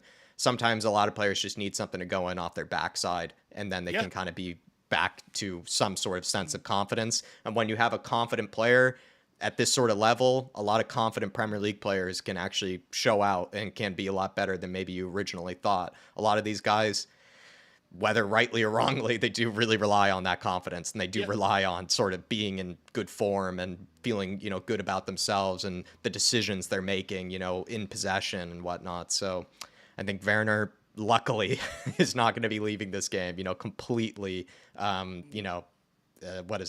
devoid of confidence, right? Going out of leaving this game. Thank God, really. Because I was fearing that. It was in the back of my head. It's probably the least of my concerns, if we were going to lose that game, but it was in the back of my head. It's a great question. I think. Look, Werner done himself justice in the second half. First half, I was furious with him. I wanted him taken off at half time. He was infuriating me that much. But you know what? After a big miss like that, it's very easy to put your head down and bury it in the sand, and he didn't do that. He got on the ball, wanted the ball, took his men on, and started putting crosses in the box.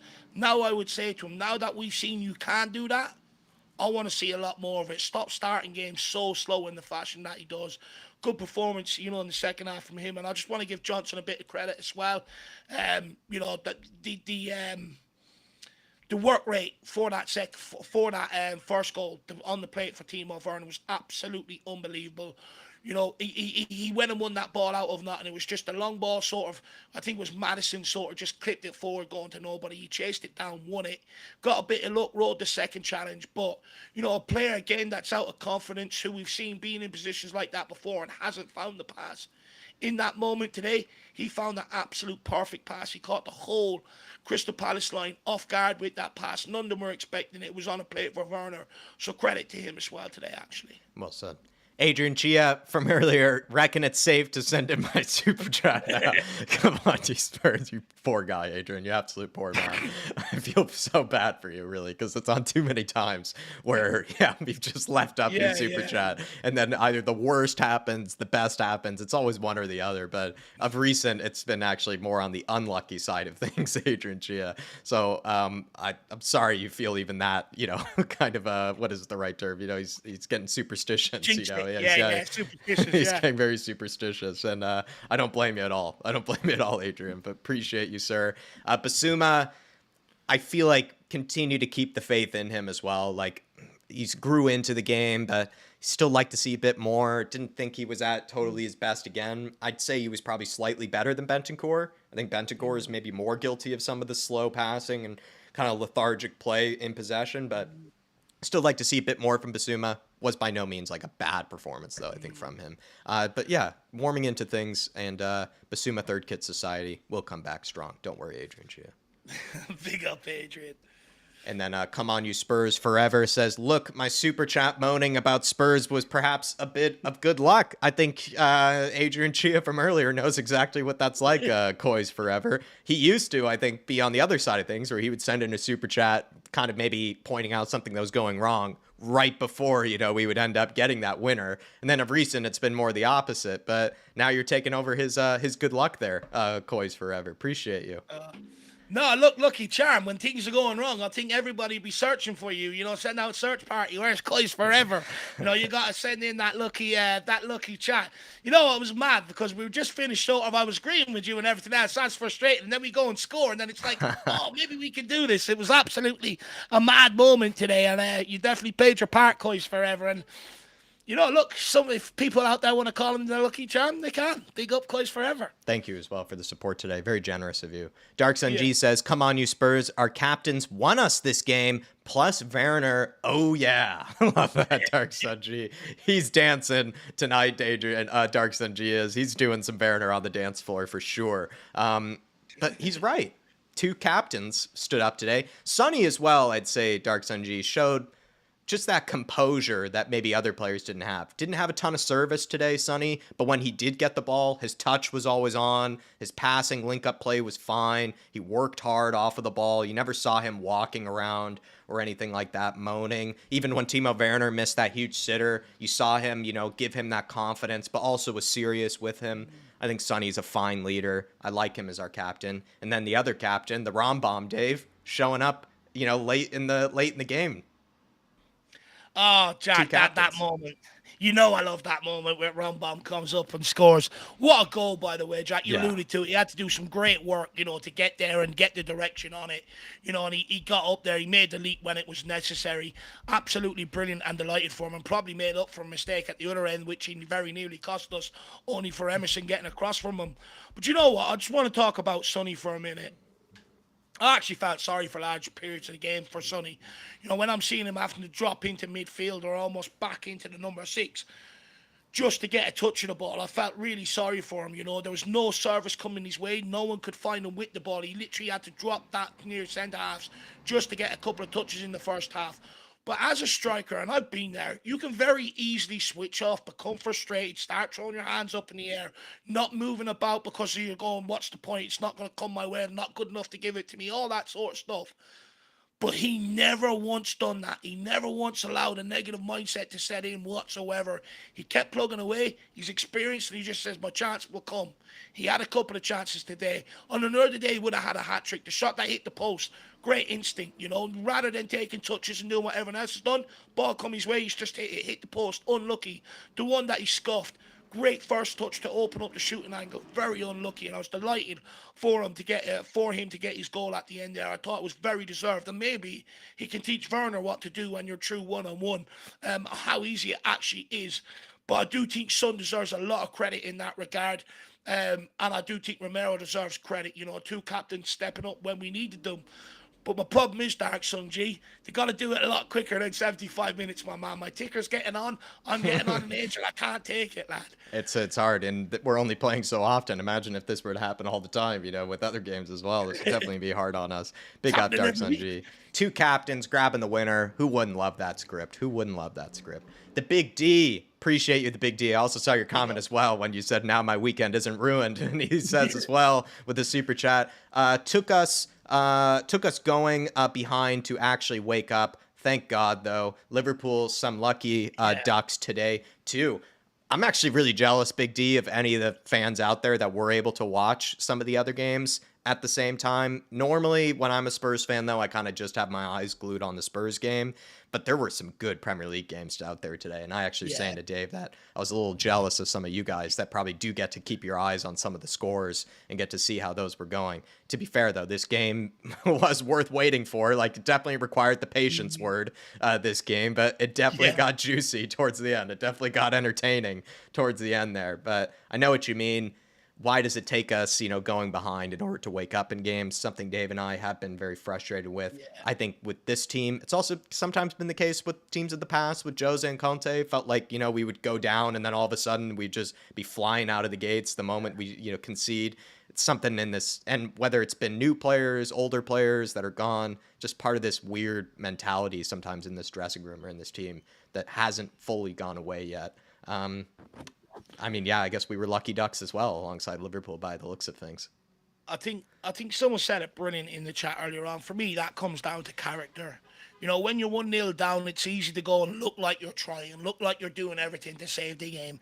The test of a true character is what you do when the game's in the balance. And we were scared to play. Let's be brutally honest about it. We were scared to play when we had the opportunity to try and go and put ourselves in the ascendancy.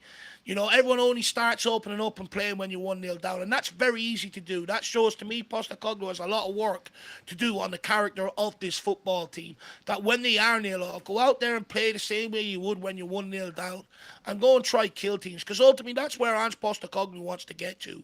I'm sick of people blaming Ange for the 5-yard passes, horseshoeing it around the place. That ain't him. If the players don't need to be told to switch it on when they're 1-0 down, they don't need to be, it's not Ange Postecoglou before that. So I just want to get that straight. But it's very frustrating, my man. I completely am with you on that. It really irks me. But I do think it comes down to character. Yeah. Appreciate your support today, the Big D, and I'm glad the weekend isn't ruined. I hope you go out and Yeah. conquer the rest of this weekend, my friend. Big up to you, Big D. Jack, I just need to go to the toilet quickly, lad. No I'm worries. bursting. Hopefully you're having an okay start to the weekend. I bet you are after that win. Appreciate you, sir. Thank you for the support. Adrian Chia saying, I hope there's lesser hate now for Basuma as well as Brennan Johnson. On Basuma, I must say, I never really would fall in that category, Adrian. I think you've heard me try to push you through, some of this, let's say, inconsistent form of him. I believe in Basuma. I know he's a terrific player. I was convinced by him towards the tail end of last season, actually under Ryan Mason, because I remember we were playing Skip and Basuma in a 4-4-2, and Skip looked hopeless in that midfield, but Basuma was bossing it all on his own towards the end of that season. And then he carried that in stride, started this season, absolutely on fire, was one of our best players to begin off this campaign, but has faded away after what was maybe some bad decisions and, kind of individual errors. And I hope he gets back to his best self. I know that he can. I'm not sure how soon it's going to happen, but I'd love to see him get back to his best self because I know he's a terrific player. And part of the reason why Spurs were playing so well in the beginning of this season is because Basuma was playing so well in the beginning of this season. The number 6 position, that deep lying midfielder position, easily one of the most important positions in this system, in this Ange Postecoglou style of play. And if the number 6 is failing or not hitting the marks and not hitting the standards and the requirements, then the team and the rest of the system can suffer. And I think it's not a coincidence that some of the inconsistency from Spurs maybe sort of overlaps with the inconsistency of some of our number 6 deep-lying midfielders. But Basuma, for me, I think he's the best of those candidates, and I know he will, at least my faith in him is that he will get back to his best. As for Brennan Johnson, listen, I'm definitely going to check my sort of criticism that I usually have for him at the door here. He absolutely came on and made the necessary impact in a short span of time, as well, that he needed to. Took on his man, showed actually more perseverance, and Dave said persistence, and wouldn't say we've said that about him a lot in other games because he doesn't usually strike us as a guy that likes to work hard off the ball, likes to get stuck in, likes to really pursue, his opponent and really put in the whole effort. And today, he definitely did. Johnson was, he was playing his heart out there, as well as he just had that sort of, he just had that relentlessness to him where he didn't give up, right? He's just, the moment the ball was, deflected, he just kept running it down and he got lucky and got his just rewards for it. So Johnson, definitely have no criticisms of him. He did literally everything he could. I think he probably played as best as he possibly could when coming off that. Yeah, that's what Adrian said too. Yeah, I could have probably scored one.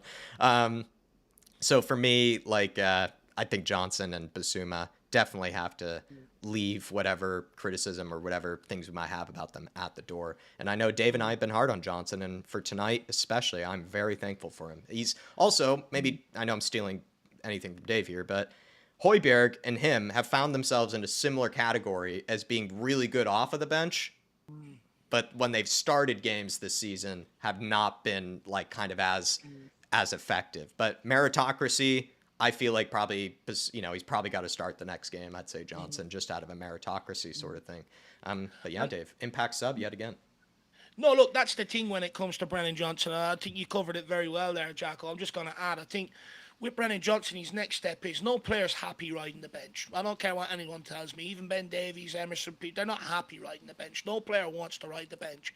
Johnson's next step now is how does he bring that into games when he's starting? How does he get himself going from minute one?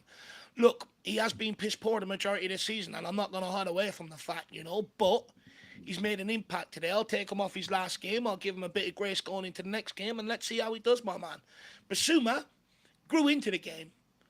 But my frustration with him is, and I don't think it's a criticism, to be honest with you, I just think there's so much more of a better player in there, and I just don't think he shows it consistently enough like he was in the first 10 games. That was the player that excited me, getting on the ball, beating players, dribbling the ball if the pass isn't on. Up until we went 1-0 down, he was very happy just sitting in the middle, receiving the ball, popping at 5 yards, didn't do anything. When we went 1-0 down, go and watch, he got on the ball. He wasn't happy with the 5-yard pass. He started dribbling to create different passing options and open the game a little bit more. And he has that in his locker. And I want to see more of that because I do feel like at times, like Jack said this, and we've had conversations about this week. That number 6 dictates the tempo of what we play at. If he's happy just receiving it 5 yards and passing it on and receiving it back and doing that, everyone else seems to stem and follow from that. If he starts dribbling on the ball and making things happen, I think everyone else will look to do the same. And I just, me personally, I'm not going to criticize the guy, but I want to see him fulfill his potential. Is guess what I'm trying to say. Well said. Big up Adrian Chia, my man. Third Kid Society strong. Johnson fanboy society very strong today. Definitely the Johnson fans are very happy and delighted, as they should be. Stevie D. Been waiting to get to this one. This made me chuckle when I actually saw it, Steve D, if you're still listening. Member for 16 months. You probably heard my rant about, existing, in sort of the top 4 hopes, but also believing in Ange. And he says, top 4 is nonsense next year. Do you know what? I'll give Steve D one thing. He's very, very consistent with his points. He doesn't get over, upset when we lose, and he doesn't get overjoyed when we win. He's very much in the middle. Look, top 4 is going to be hard, right? We've got a game next week against Aston Villa away. We've got Man City, Liverpool, Arsenal, West Ham, Newcastle, all in the month of April. Big games back to back. A lot going to be riding on it. It might not make top 4 this year. We might not. But at least we're still in the race. And that's all I want. I don't want the season to peter out and, okay, Europa League or Europa Conference League next season. I want to be in the Champions League. There's a new format, and I just want to fight for it. I don't want to give up like we did last year under Conte. And that's what, that was my biggest team coming into the game. What are we going to do different to what we did last year at this point when things tailed off? Today we got over the line, and hopefully it can breed a bit of confidence. But it is going to be hard. It's it's not cemented. It's not lamented on. So it's up to us now to go and fight for it, like we did under Conte when he first arrived and succeeded when no one else gave us hope. And hopefully you're wrong this time, Steve D.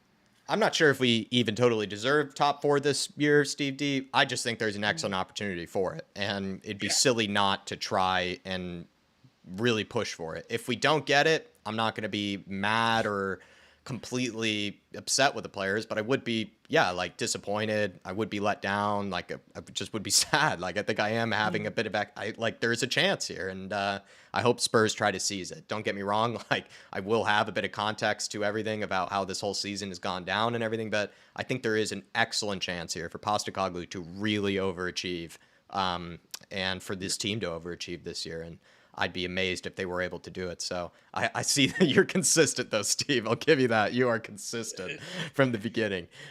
Big up, man. 16 months as well. Appreciate your support, my man. Shamu Van Woo, member for 5 months. Big up to you, Shamu. And he says, got away with it there. Stoked for a Rambam goal. Classy. Maybe play him at striker. Look, we did get away with it. Don't get me wrong. We sort of caught Palace in a 5-minute spell, caught them. But, at the same time, when you do be proactive about things, you probably earn your luck in that regard, don't you? We started going at them, started trying to create things, and we got our luck. So, I suppose there's 2 ways of looking at it. Well, if you look at the 75 minutes and the manner of the game, you could say we got away with it. But when you look at the way we started playing when we went 1-0 down, you could say you created your luck today. I don't think we played in any way that convincing up until the goals that we started really scoring, Shamu. But I'd also say, we could have easily gone 1-0 up against the run of play. And we actually should have on 2 separate occasions. Timo Werner's 1-on-1, that was against the run of play, but he should have scored that. We should have been 1-0 up in that scenario. And then also the penalty. That was right before Crystal Palace scored that penalty. We would have found ourselves 1-0 up there as well. So it could have been a very different game where actually Spurs do win sort of unconvincingly, but actually do get that first goal. And then maybe Dave and I aren't as much in sort of the panic as we were during the watch along. So there's that to consider too. Appreciate you, Shamu. Thank you for your support, man. And who doesn't love a Rambam? I know you love a Rambam. Shawnee Maddox, member for 6 months as a fan show member. Big up to you, Sean. You absolute legend. Says, too stressful seeing pieces of the offense come together and competition in the squad as well. Credit to Johnson and to Timo for stepping up. We don't stop. We never stop, Shawnee Maddox. But he's starting to see things come together, and he's seeing that competition in the squad. Do you maybe that competition in the squad is an interesting point we haven't heard about. Is there enough competition in the squad, or do you think some of them, even if there isn't, they're at least trying to push each other? Do you think that could be the case, or? What do you think Sean's trying to bring up here? I'm not sure. I'm not sure, to be brutally honest, on this one. Maybe he's thinking about, look, Brennan Johnson, he's not having an impact every week, but, there's signs that he is having an impact, and, can that improve? Werner today, something was obviously said to him at halftime, and he came out a complete different player in the second half. So maybe you're seeing maybe some of these players maybe gain a little bit more confidence as the season progresses. But I'll be brutally honest, Shawnee Maddox. For me, I think that forward line needs a revamp in the summer, and I'm going to stick with that. I do think it needs drastic sort of surgery in terms of, I just think we need better quality players, When you look at what everyone's hopes is going into next season, a good summer transfer window, and go for a title charge, are you going to have confidence of a Werner or Johnson coming off the bench week in, week out to have that impact if other players are having an off day? I don't, and for me, I do think we need better players, in that forward line to make it better than what it can be. I'd argue, and I'll go back to it, and I don't care what people tell me, if we had Harry Kane this season, you probably would have got more points over the drop period when we had players injured and stuff like that, and you're probably talking about a bit of a different campaign altogether. I want that striker to come in here and compete with Richarlison. I want to keep Sonny out on the left wing, and I want a guy to come in and be his understudy. I want Kulu to stay on the right wing, but I want another guy to come in to sign a guy that's potentially better than him and drag Kulu to the next level. For me, I still think we've got major work to do. I'm not happy with that forward line. That's just my opinion, though. And I think we are starting to see pieces come together, but it's just not at that sort of consistency that really leaves us wholly convinced, I think, after it, Sean Maddox. And I'd agree with you there. I think Dave definitely agrees with you there. A little too stressful. Some of these games have been a little too stressful. So he's putting down below, Jack. He says, I don't disagree with you, but there is improvement there, and I trust Johnson off the bench. Okay, so that's where he's coming from. Mm-hmm. Okay. And yeah, in a sense, Johnson is pushing Kulu, right, Sean? After that performance, he's probably pushed Kulu probably out of merit, right? Out of maybe the starting lineup with that sort of impact. And that's maybe some of the competition that you could be alluding to there, that at least some guys are trying to fight for whatever spot that they might think that they deserve or they could have. Big up to you, Shawnee. Appreciate your support, man. And love to have a chat with you sometime soon about that game there. Dark Sun G says, Johnson got 2 assists in 2 games versus Palace. Killer. He's the Palace killer. Late at substitutions as well. Remember he came in off the game. He did that header. He set one up. Yeah. He likes a game against Palace, Dark Sun G, it seems. I'll bear that one in mind. Next time we play Palace, I'll be calling for him. He's the Palace killer. I absolutely love it. And great observation. Normally we say that with Sonny. Normally say that with Sonny, Dark Sun G, but it looks like Johnson might actually lay claim to a team that he's more of a specialist against. Big up to Dark Sun G. Appreciate you, sir. And then he also says, Cootie has 4 goals this season, more than Antony. Laughed my ass off. Romero, crazy enough, Dark Sun G, I think he has more goals now than James Maddison on the season. And he also has more goals than a few other players like in this team as well that you wouldn't expect. Like I think it's like the 3rd or 4th highest goal scorer in the Premier League for us, Dark Sun G. And 2 of them have been spectacular goals. I'd actually say 3 of them. I think 2 of them were headers, right, from corners that I can recall. Yeah. Or no, maybe not from one of them was from a corner. Scored one against Brentford at the start of the season. Yeah, that one is one of the goals of the season.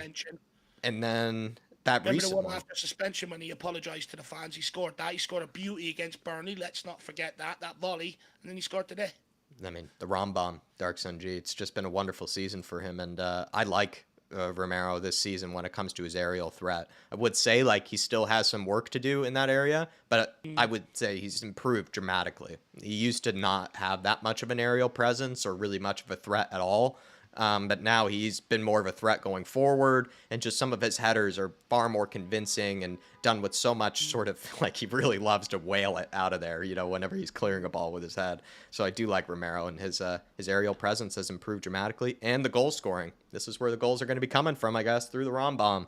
Fun fact, Jack. Yeah. Fun fact, quickly. He's our 4th highest goal scorer this season at Tottenham Hotspur. Son's on 13, Richarlison's on 11. Which I want to have a conversation about this week, by the way. Dejan Kulusevski's the next on 6, and then Romero's next on 4 with Maddison on 3 after that, along with Brennan Johnson. So he's actually outscoring most of our midfielders and most of our half of our forward line. he's level on goals with Johnson. There's something to think about. 2J says Johnson 2 assists in 11 minutes and almost got a goal as soon as he came on. I swear to God, if he gets benched again next match for Kulusevski. 2J, Dave definitely believes in the meritocracy, and while I would admit I've been more of a critic of Johnson than I have been maybe a lover of Johnson, I think Dave would sort of say the same thing. I think you do have to start him in the next game. Personally, I think his best games have actually come off the bench. I'd say the same thing for Højbjerg this year. His best games when he's gone on and helped us win the game have been when he's been more used as an impact sub. I do believe, though, in the meritocracy, and I think it'd be silly to probably bench him again after what was like a game-winning type of, impact, really, right? The 2 assists, just the work rate that he had, and I think Dave brought it up, that persistence that he had, things that we just don't even normally see from Brennan Johnson. At least Dave and I haven't seen all the time from him this season. So I'd like to reward him. I think it'd feel right to reward him and give him the start in the next game. It's a huge match, though. Aston Villa, though, that is a huge game. I presume we're talking about starting him over Kulusevski, right? Yeah, I'd assume, yeah. Now, I disagree completely. No meritocracy? Look, I get the argument, right? And I probably am going against the meritocracy here, which Ange does solely believe in. And Ange probably will start him the next game. But I think there is an unfair narrative surrounding Kulu's output from the right wing this season, because I think a lot of people forget they wanted him to play down the middle, and he has played through the middle for large parts of this season, which will affect his output from that right-hand side in terms of goals and assists. That's why his numbers are sort of very similar to Johnson in that regard in terms of the output. But let's not forget he spent a large part being moved around to help this team out in other positions and cover other positions and stuff like that. So, although people may get frustrated and look at his numbers and go, oh, he hasn't done a lot, he's not doing anything from that right-hand side. People need to remember how many games he's played through the middle for Tottenham Hotspur in the centre midfield and stuff like that. So, and, there was earlier on in the season, he put a couple on the plate for Richarlison, who missed a few sitters and stuff like that as well. A Luton game comes to mind. So I wouldn't be so quick just to throw Brennan Johnson in there. I think he had a running period in the side earlier on in the season, starting games, and he didn't do anything. He had an impact off the bench this game, but there's also been many games where the last game he had before this, he didn't have any impact off the bench. And for me, he's still inconsistent until he starts showing a bit more consistency. Then I'll think about it. I'm going to stick behind the meritocracy for me, TJ. The Aston Villa game is huge. Personally, I still have more of a preference towards Kulusevski, but I have to call a spade and say that Johnson did more than what I could have asked, off of that bench. Like, he single-handedly came on and helped us win that game in the best way possibly could have, and feels like you got to find a way to reward that so that he can know that, like, that was worth it, and like the manager, is appreciating my contribution and is understanding that I'm hungry. I could see why he would be a bit let down if he didn't get that start in the next game. It's a tough call, though, because these games are so huge and every point matters.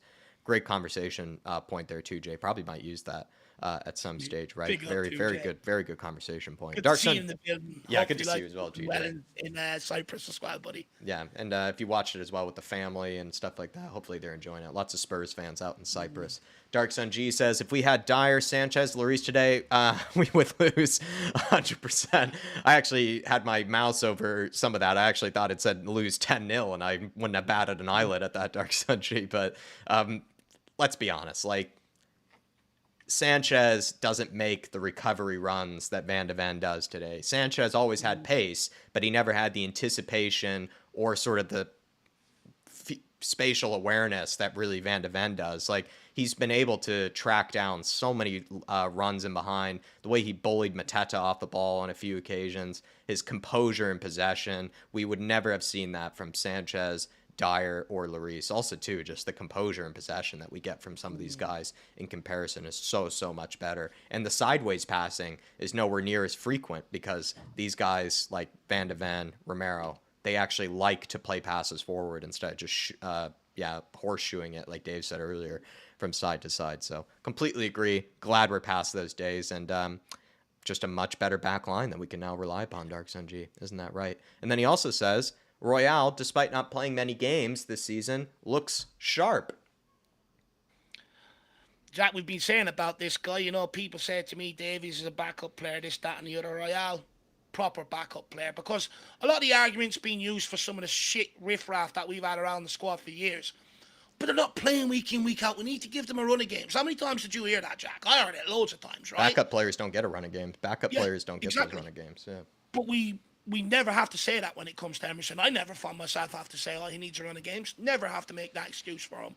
And today, he was much better on the ball. Defensively, I've always argued, I think he's absolutely solid defensively. 2 great blocks there today. One when Romero, lost control, kicked the pass, it fell to their player. Emerson got back, made the tackle. Went the free kick in the first half. It was Emerson that made that block from the shot from Mateta. Defensively, Emerson has always been solid. He was better at centre-back in the period we needed him to be than what Ben Davies was. Much better. He's better at left-back than what Ben Davies was this season. And when it comes to Emerson, the fact that I never have to say he needs a run of games tells me everything I need to know. Perfect backup player, in my opinion, for the time being. Just quickly from me, Dark Sun G, because I'd show a lot of praise from Emerson all the time. Work away. You deserve it, Jack. I'll just repeat myself from before the game even happened. There was a lot of criticism for Emerson ahead of this game. People were pulling their hair out for him even being considered to be picked for this one. I just felt like that was way too harsh on what was, yes, one bad game and what has been, for the most part, plenty of solid performances from him this season. He had plenty of solid performances towards the tail end of last season, I think, as well, when he was playing more as a right back instead of a right wing back. And I think Emerson is a very useful player for us when we need him in the game. We don't need him for every game. Don't get me wrong, we don't. But there are games when we do just need someone to step in, play the simple game, be easy on the ball, don't take any stupid risks or get caught on it. He was much better in possession. Defensively, like Dave said, always solid, even actually saved us from conceding maybe a few more times. I just think Emerson gets way too much of a harsh rap after he has sometimes one bad game from what has been, for the most part, out of maybe the 10 last games he's played, I'd say for the most part, they've been pretty solid. And actually, in some of them, he's been, again, kind of like today, close to, if not in consideration, for kind of the top 4 man of the match sort of kind of players. And he's had a few of those even this season. So I just say, it's fine to be critical of Emerson in the last game. Just, I was expecting him to make up for that in the following game like he did here. And I think he proved me right, and plenty of other people right, that he was going to make up for it and play a lot better in the next game. And like you say, he looked sharp today, as he always does. I like Tottenham Teacher's comment further down, reacting to what you're saying, Jack, where he says Davies gets more credit and Royale crickets. We ain't ready for it. Why? The MFer has put in work. And I think, testament to the guy. I don't understand it. Look, if my dad likes him and my dad has zero tolerance for mediocre players, then that should tell you everything you need. And he hates Richarlison. Richarlison scored 11 goals this season. He keeps calling Davies useless. Don't want to see him up front. It's also, but he likes Emerson. Crazy to see him give up his love for Doherty and replace it with Emerson all of a sudden. Very crazy. Would not have expected that. And also, I saw a great comment in the chat from DJ AK saying, Dave, you never ended up taking your top off. I did say that's not something everyone wants to see. So, I said so that you're not scared for the weekend. You can actually go and enjoy it. I'd save you from it. Don't want to immediately ruin the weekend. Jacob Anderson, big up Jacob. Member for 25 months, elite member, Jacob Anderson, you absolute legend. He says, I think this team needs a top left winger and a top number 6. I would make Son the number 9 next year permanently. I think injuries have thrown off the chemistry of the team this season. Thank you, guys. Jacob, thank you, my man. Don't even thank us, please. Thank you, sir. I do agree with the injuries that have thrown off the chemistry of the team this season. Part of the reason why it feels like players are still not at their best is just because they're picking up injuries at the worst possible times of the season and then having to come back into the season kind of towards the latter end where like everybody is really at high intensity and expecting you just to hit the ground running straight away. There's not a lot of room to sort of take your time to ease back into things. And so that would be a huge, explanation for some of the inconsistency from this team this season. Also, how many times have we even really been able to play our real starting 11, 5-6 games in a row? It's just not really been the case for us at all this season. But Dave, he wants a top left winger this summer and he wants another top number 6. Would you agree with that? Look, if I see it, I can understand the logic behind it, right? Let's be brutally honest here. Son's 31 or 32. He's not getting any younger, right? You know, how long can he keep that intensity up off the left-hand side? So eventually you probably are going to look to move him into a striker or into a position up front where you can get him Doesn't have to involved work in as hard. games. Yeah. Yeah, he doesn't have to work as hard, and you can sort of, still use that bit of class, that brain that he's got, and stuff like that. Which you get what I'm saying there, Jacko. Yeah. So I can understand that. And if we do want to move Son up front, you're going to have to bring in a world-class left winger. It's that simple. What we need to get back to is having good partnerships like we did with a Kane and Son, where you got that winger that always supplied the striker. If you're going to put Son up front, you have to get that winger. But as well, I'd also keep Richarlison for that different option. If we were chasing the game, you go 2 up front. You have the option to put the ball in the box, you get Son to drop deep, receive the ball in space, and have a crack. It gives you different options. So I can understand the logic behind that, and I think if that's where Tottenham want to go, you have to bring in a world-class left winger, in my opinion, on that side. Completely agree with that. As for number 6, I do get the argument. I do think it would help us. You look at, and I hate saying it, you look at Declan Rice, very good at West Ham in terms of turning the ball over, but since he's gone to Arsenal, he's elevated his passing game an awful lot as well. And, I would like to see a number 6 at Tottenham with a lot more of a passing range from a deeper position. I think it opens up your play a lot more. You don't always have to take the easy option out. But again, you add that to what we've already got, and you make it competitive in that sort of area. But yeah, I can understand what you're saying. But what I don't want is Son moving up front next year and we've got some donkey off the left-hand side, because it just won't work. If you have a choice between Pedro Neto or Eberiche Eze, let us know, actually, Jacob Anderson, because those two could easily do a job in that left wing. It's just, yeah, which one do you have a preference for? Maybe slightly would be interesting. And then for another number 6, kind of makes sense because Højbjerg's slightly out the door, and Basuma needs competition. And Bentancur, you could technically play more as a number 8, which some people think is his better position anyway. So under that basis or under that logic, yeah, I'd agree with both of that. And Sonny eventually will probably be given more chances to kind of move back and forth between striker and left wing, I'd assume, next season. I definitely could see that happening. Adrian Chia say, you guys reckon there's selection headache versus Villa? I don't think so, personally. I don't know. Look, I think Basuma probably walks back out next week. The fact that Bentancur came off the bench probably means he'll be benched. Sarr will probably come back in. Maddison will keep his place regardless of how shit he is. Defense, Porro will probably come back in over Emerson, although Emerson done well today. Maybe if people want to start Johnson, maybe you've got a selection headache there. Personally, I don't see it. I think Postecoglou will roll out. Papa Sarr probably comes back in next week alongside Porro. And the rest will probably stay the same, I think. I could see there being some selection headaches for the midfield, and then for the choice between Kulusevski and Johnson, Adrian Chia. But other than that, I don't see there being much of a selection headache. Like, Richarlison's still going to be out. And Pedro Porro, if he is available, probably, he's still our number 1 choice right back pretty clearly. So I think he would probably step in if he is ready. But yeah, for the most part, I don't think there is too much selection headache. Good question, though. Good question. And then Dark Sun G says, I hope Cash gets sent out today so he doesn't kill us in the next game. I hope that everybody had it out for Cash, Dark Sun G, so it feels like we're going to kill him in the next game, because I remember so many Spurs fans pretty much had it out for him, and were, pretty much looking, where his local was. It felt like, they were trying to find Matty Cash. So, yeah, I'd love to see him get sent off, but I actually worry for him in the next game, because the Spurs fans really are not going to give him a great time, even if we are playing away from home. I mean, that guy is probably one of the most hated players, of the Spurs fan base right now. Crazy enough, he is. Look, what I would say is we better prepare for a dogfight next weekend. If I've learned anything from Aston Villa since Steven Gerrard rocked up to Tottenham, and he absolutely told Aston Villa, lay it in on Spurs. They don't want the fight, and he ended up gaining control of the game. It was under Steven Gerrard, and ever since then, Villa have rocked up with the same game plan every time we played them. Just turn it up, make it a dogfight. We haven't had the answers to it. So for me, I don't want to see Matty Cash being allowed to stroll around, make these challenges. Go and plant them nice and early. And anyone comes over, go and plant them as well. Simple as lay down your marker at their place and go and roll at them off the pitch. That's what I do. But we better prepare for a dogfight.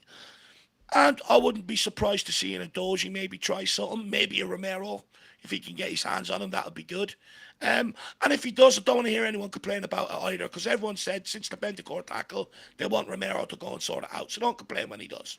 I definitely see this being a real, real intense physical battle, Dark Sun G, and I agree with Dave on that one. That's the Totally right word. agree with that.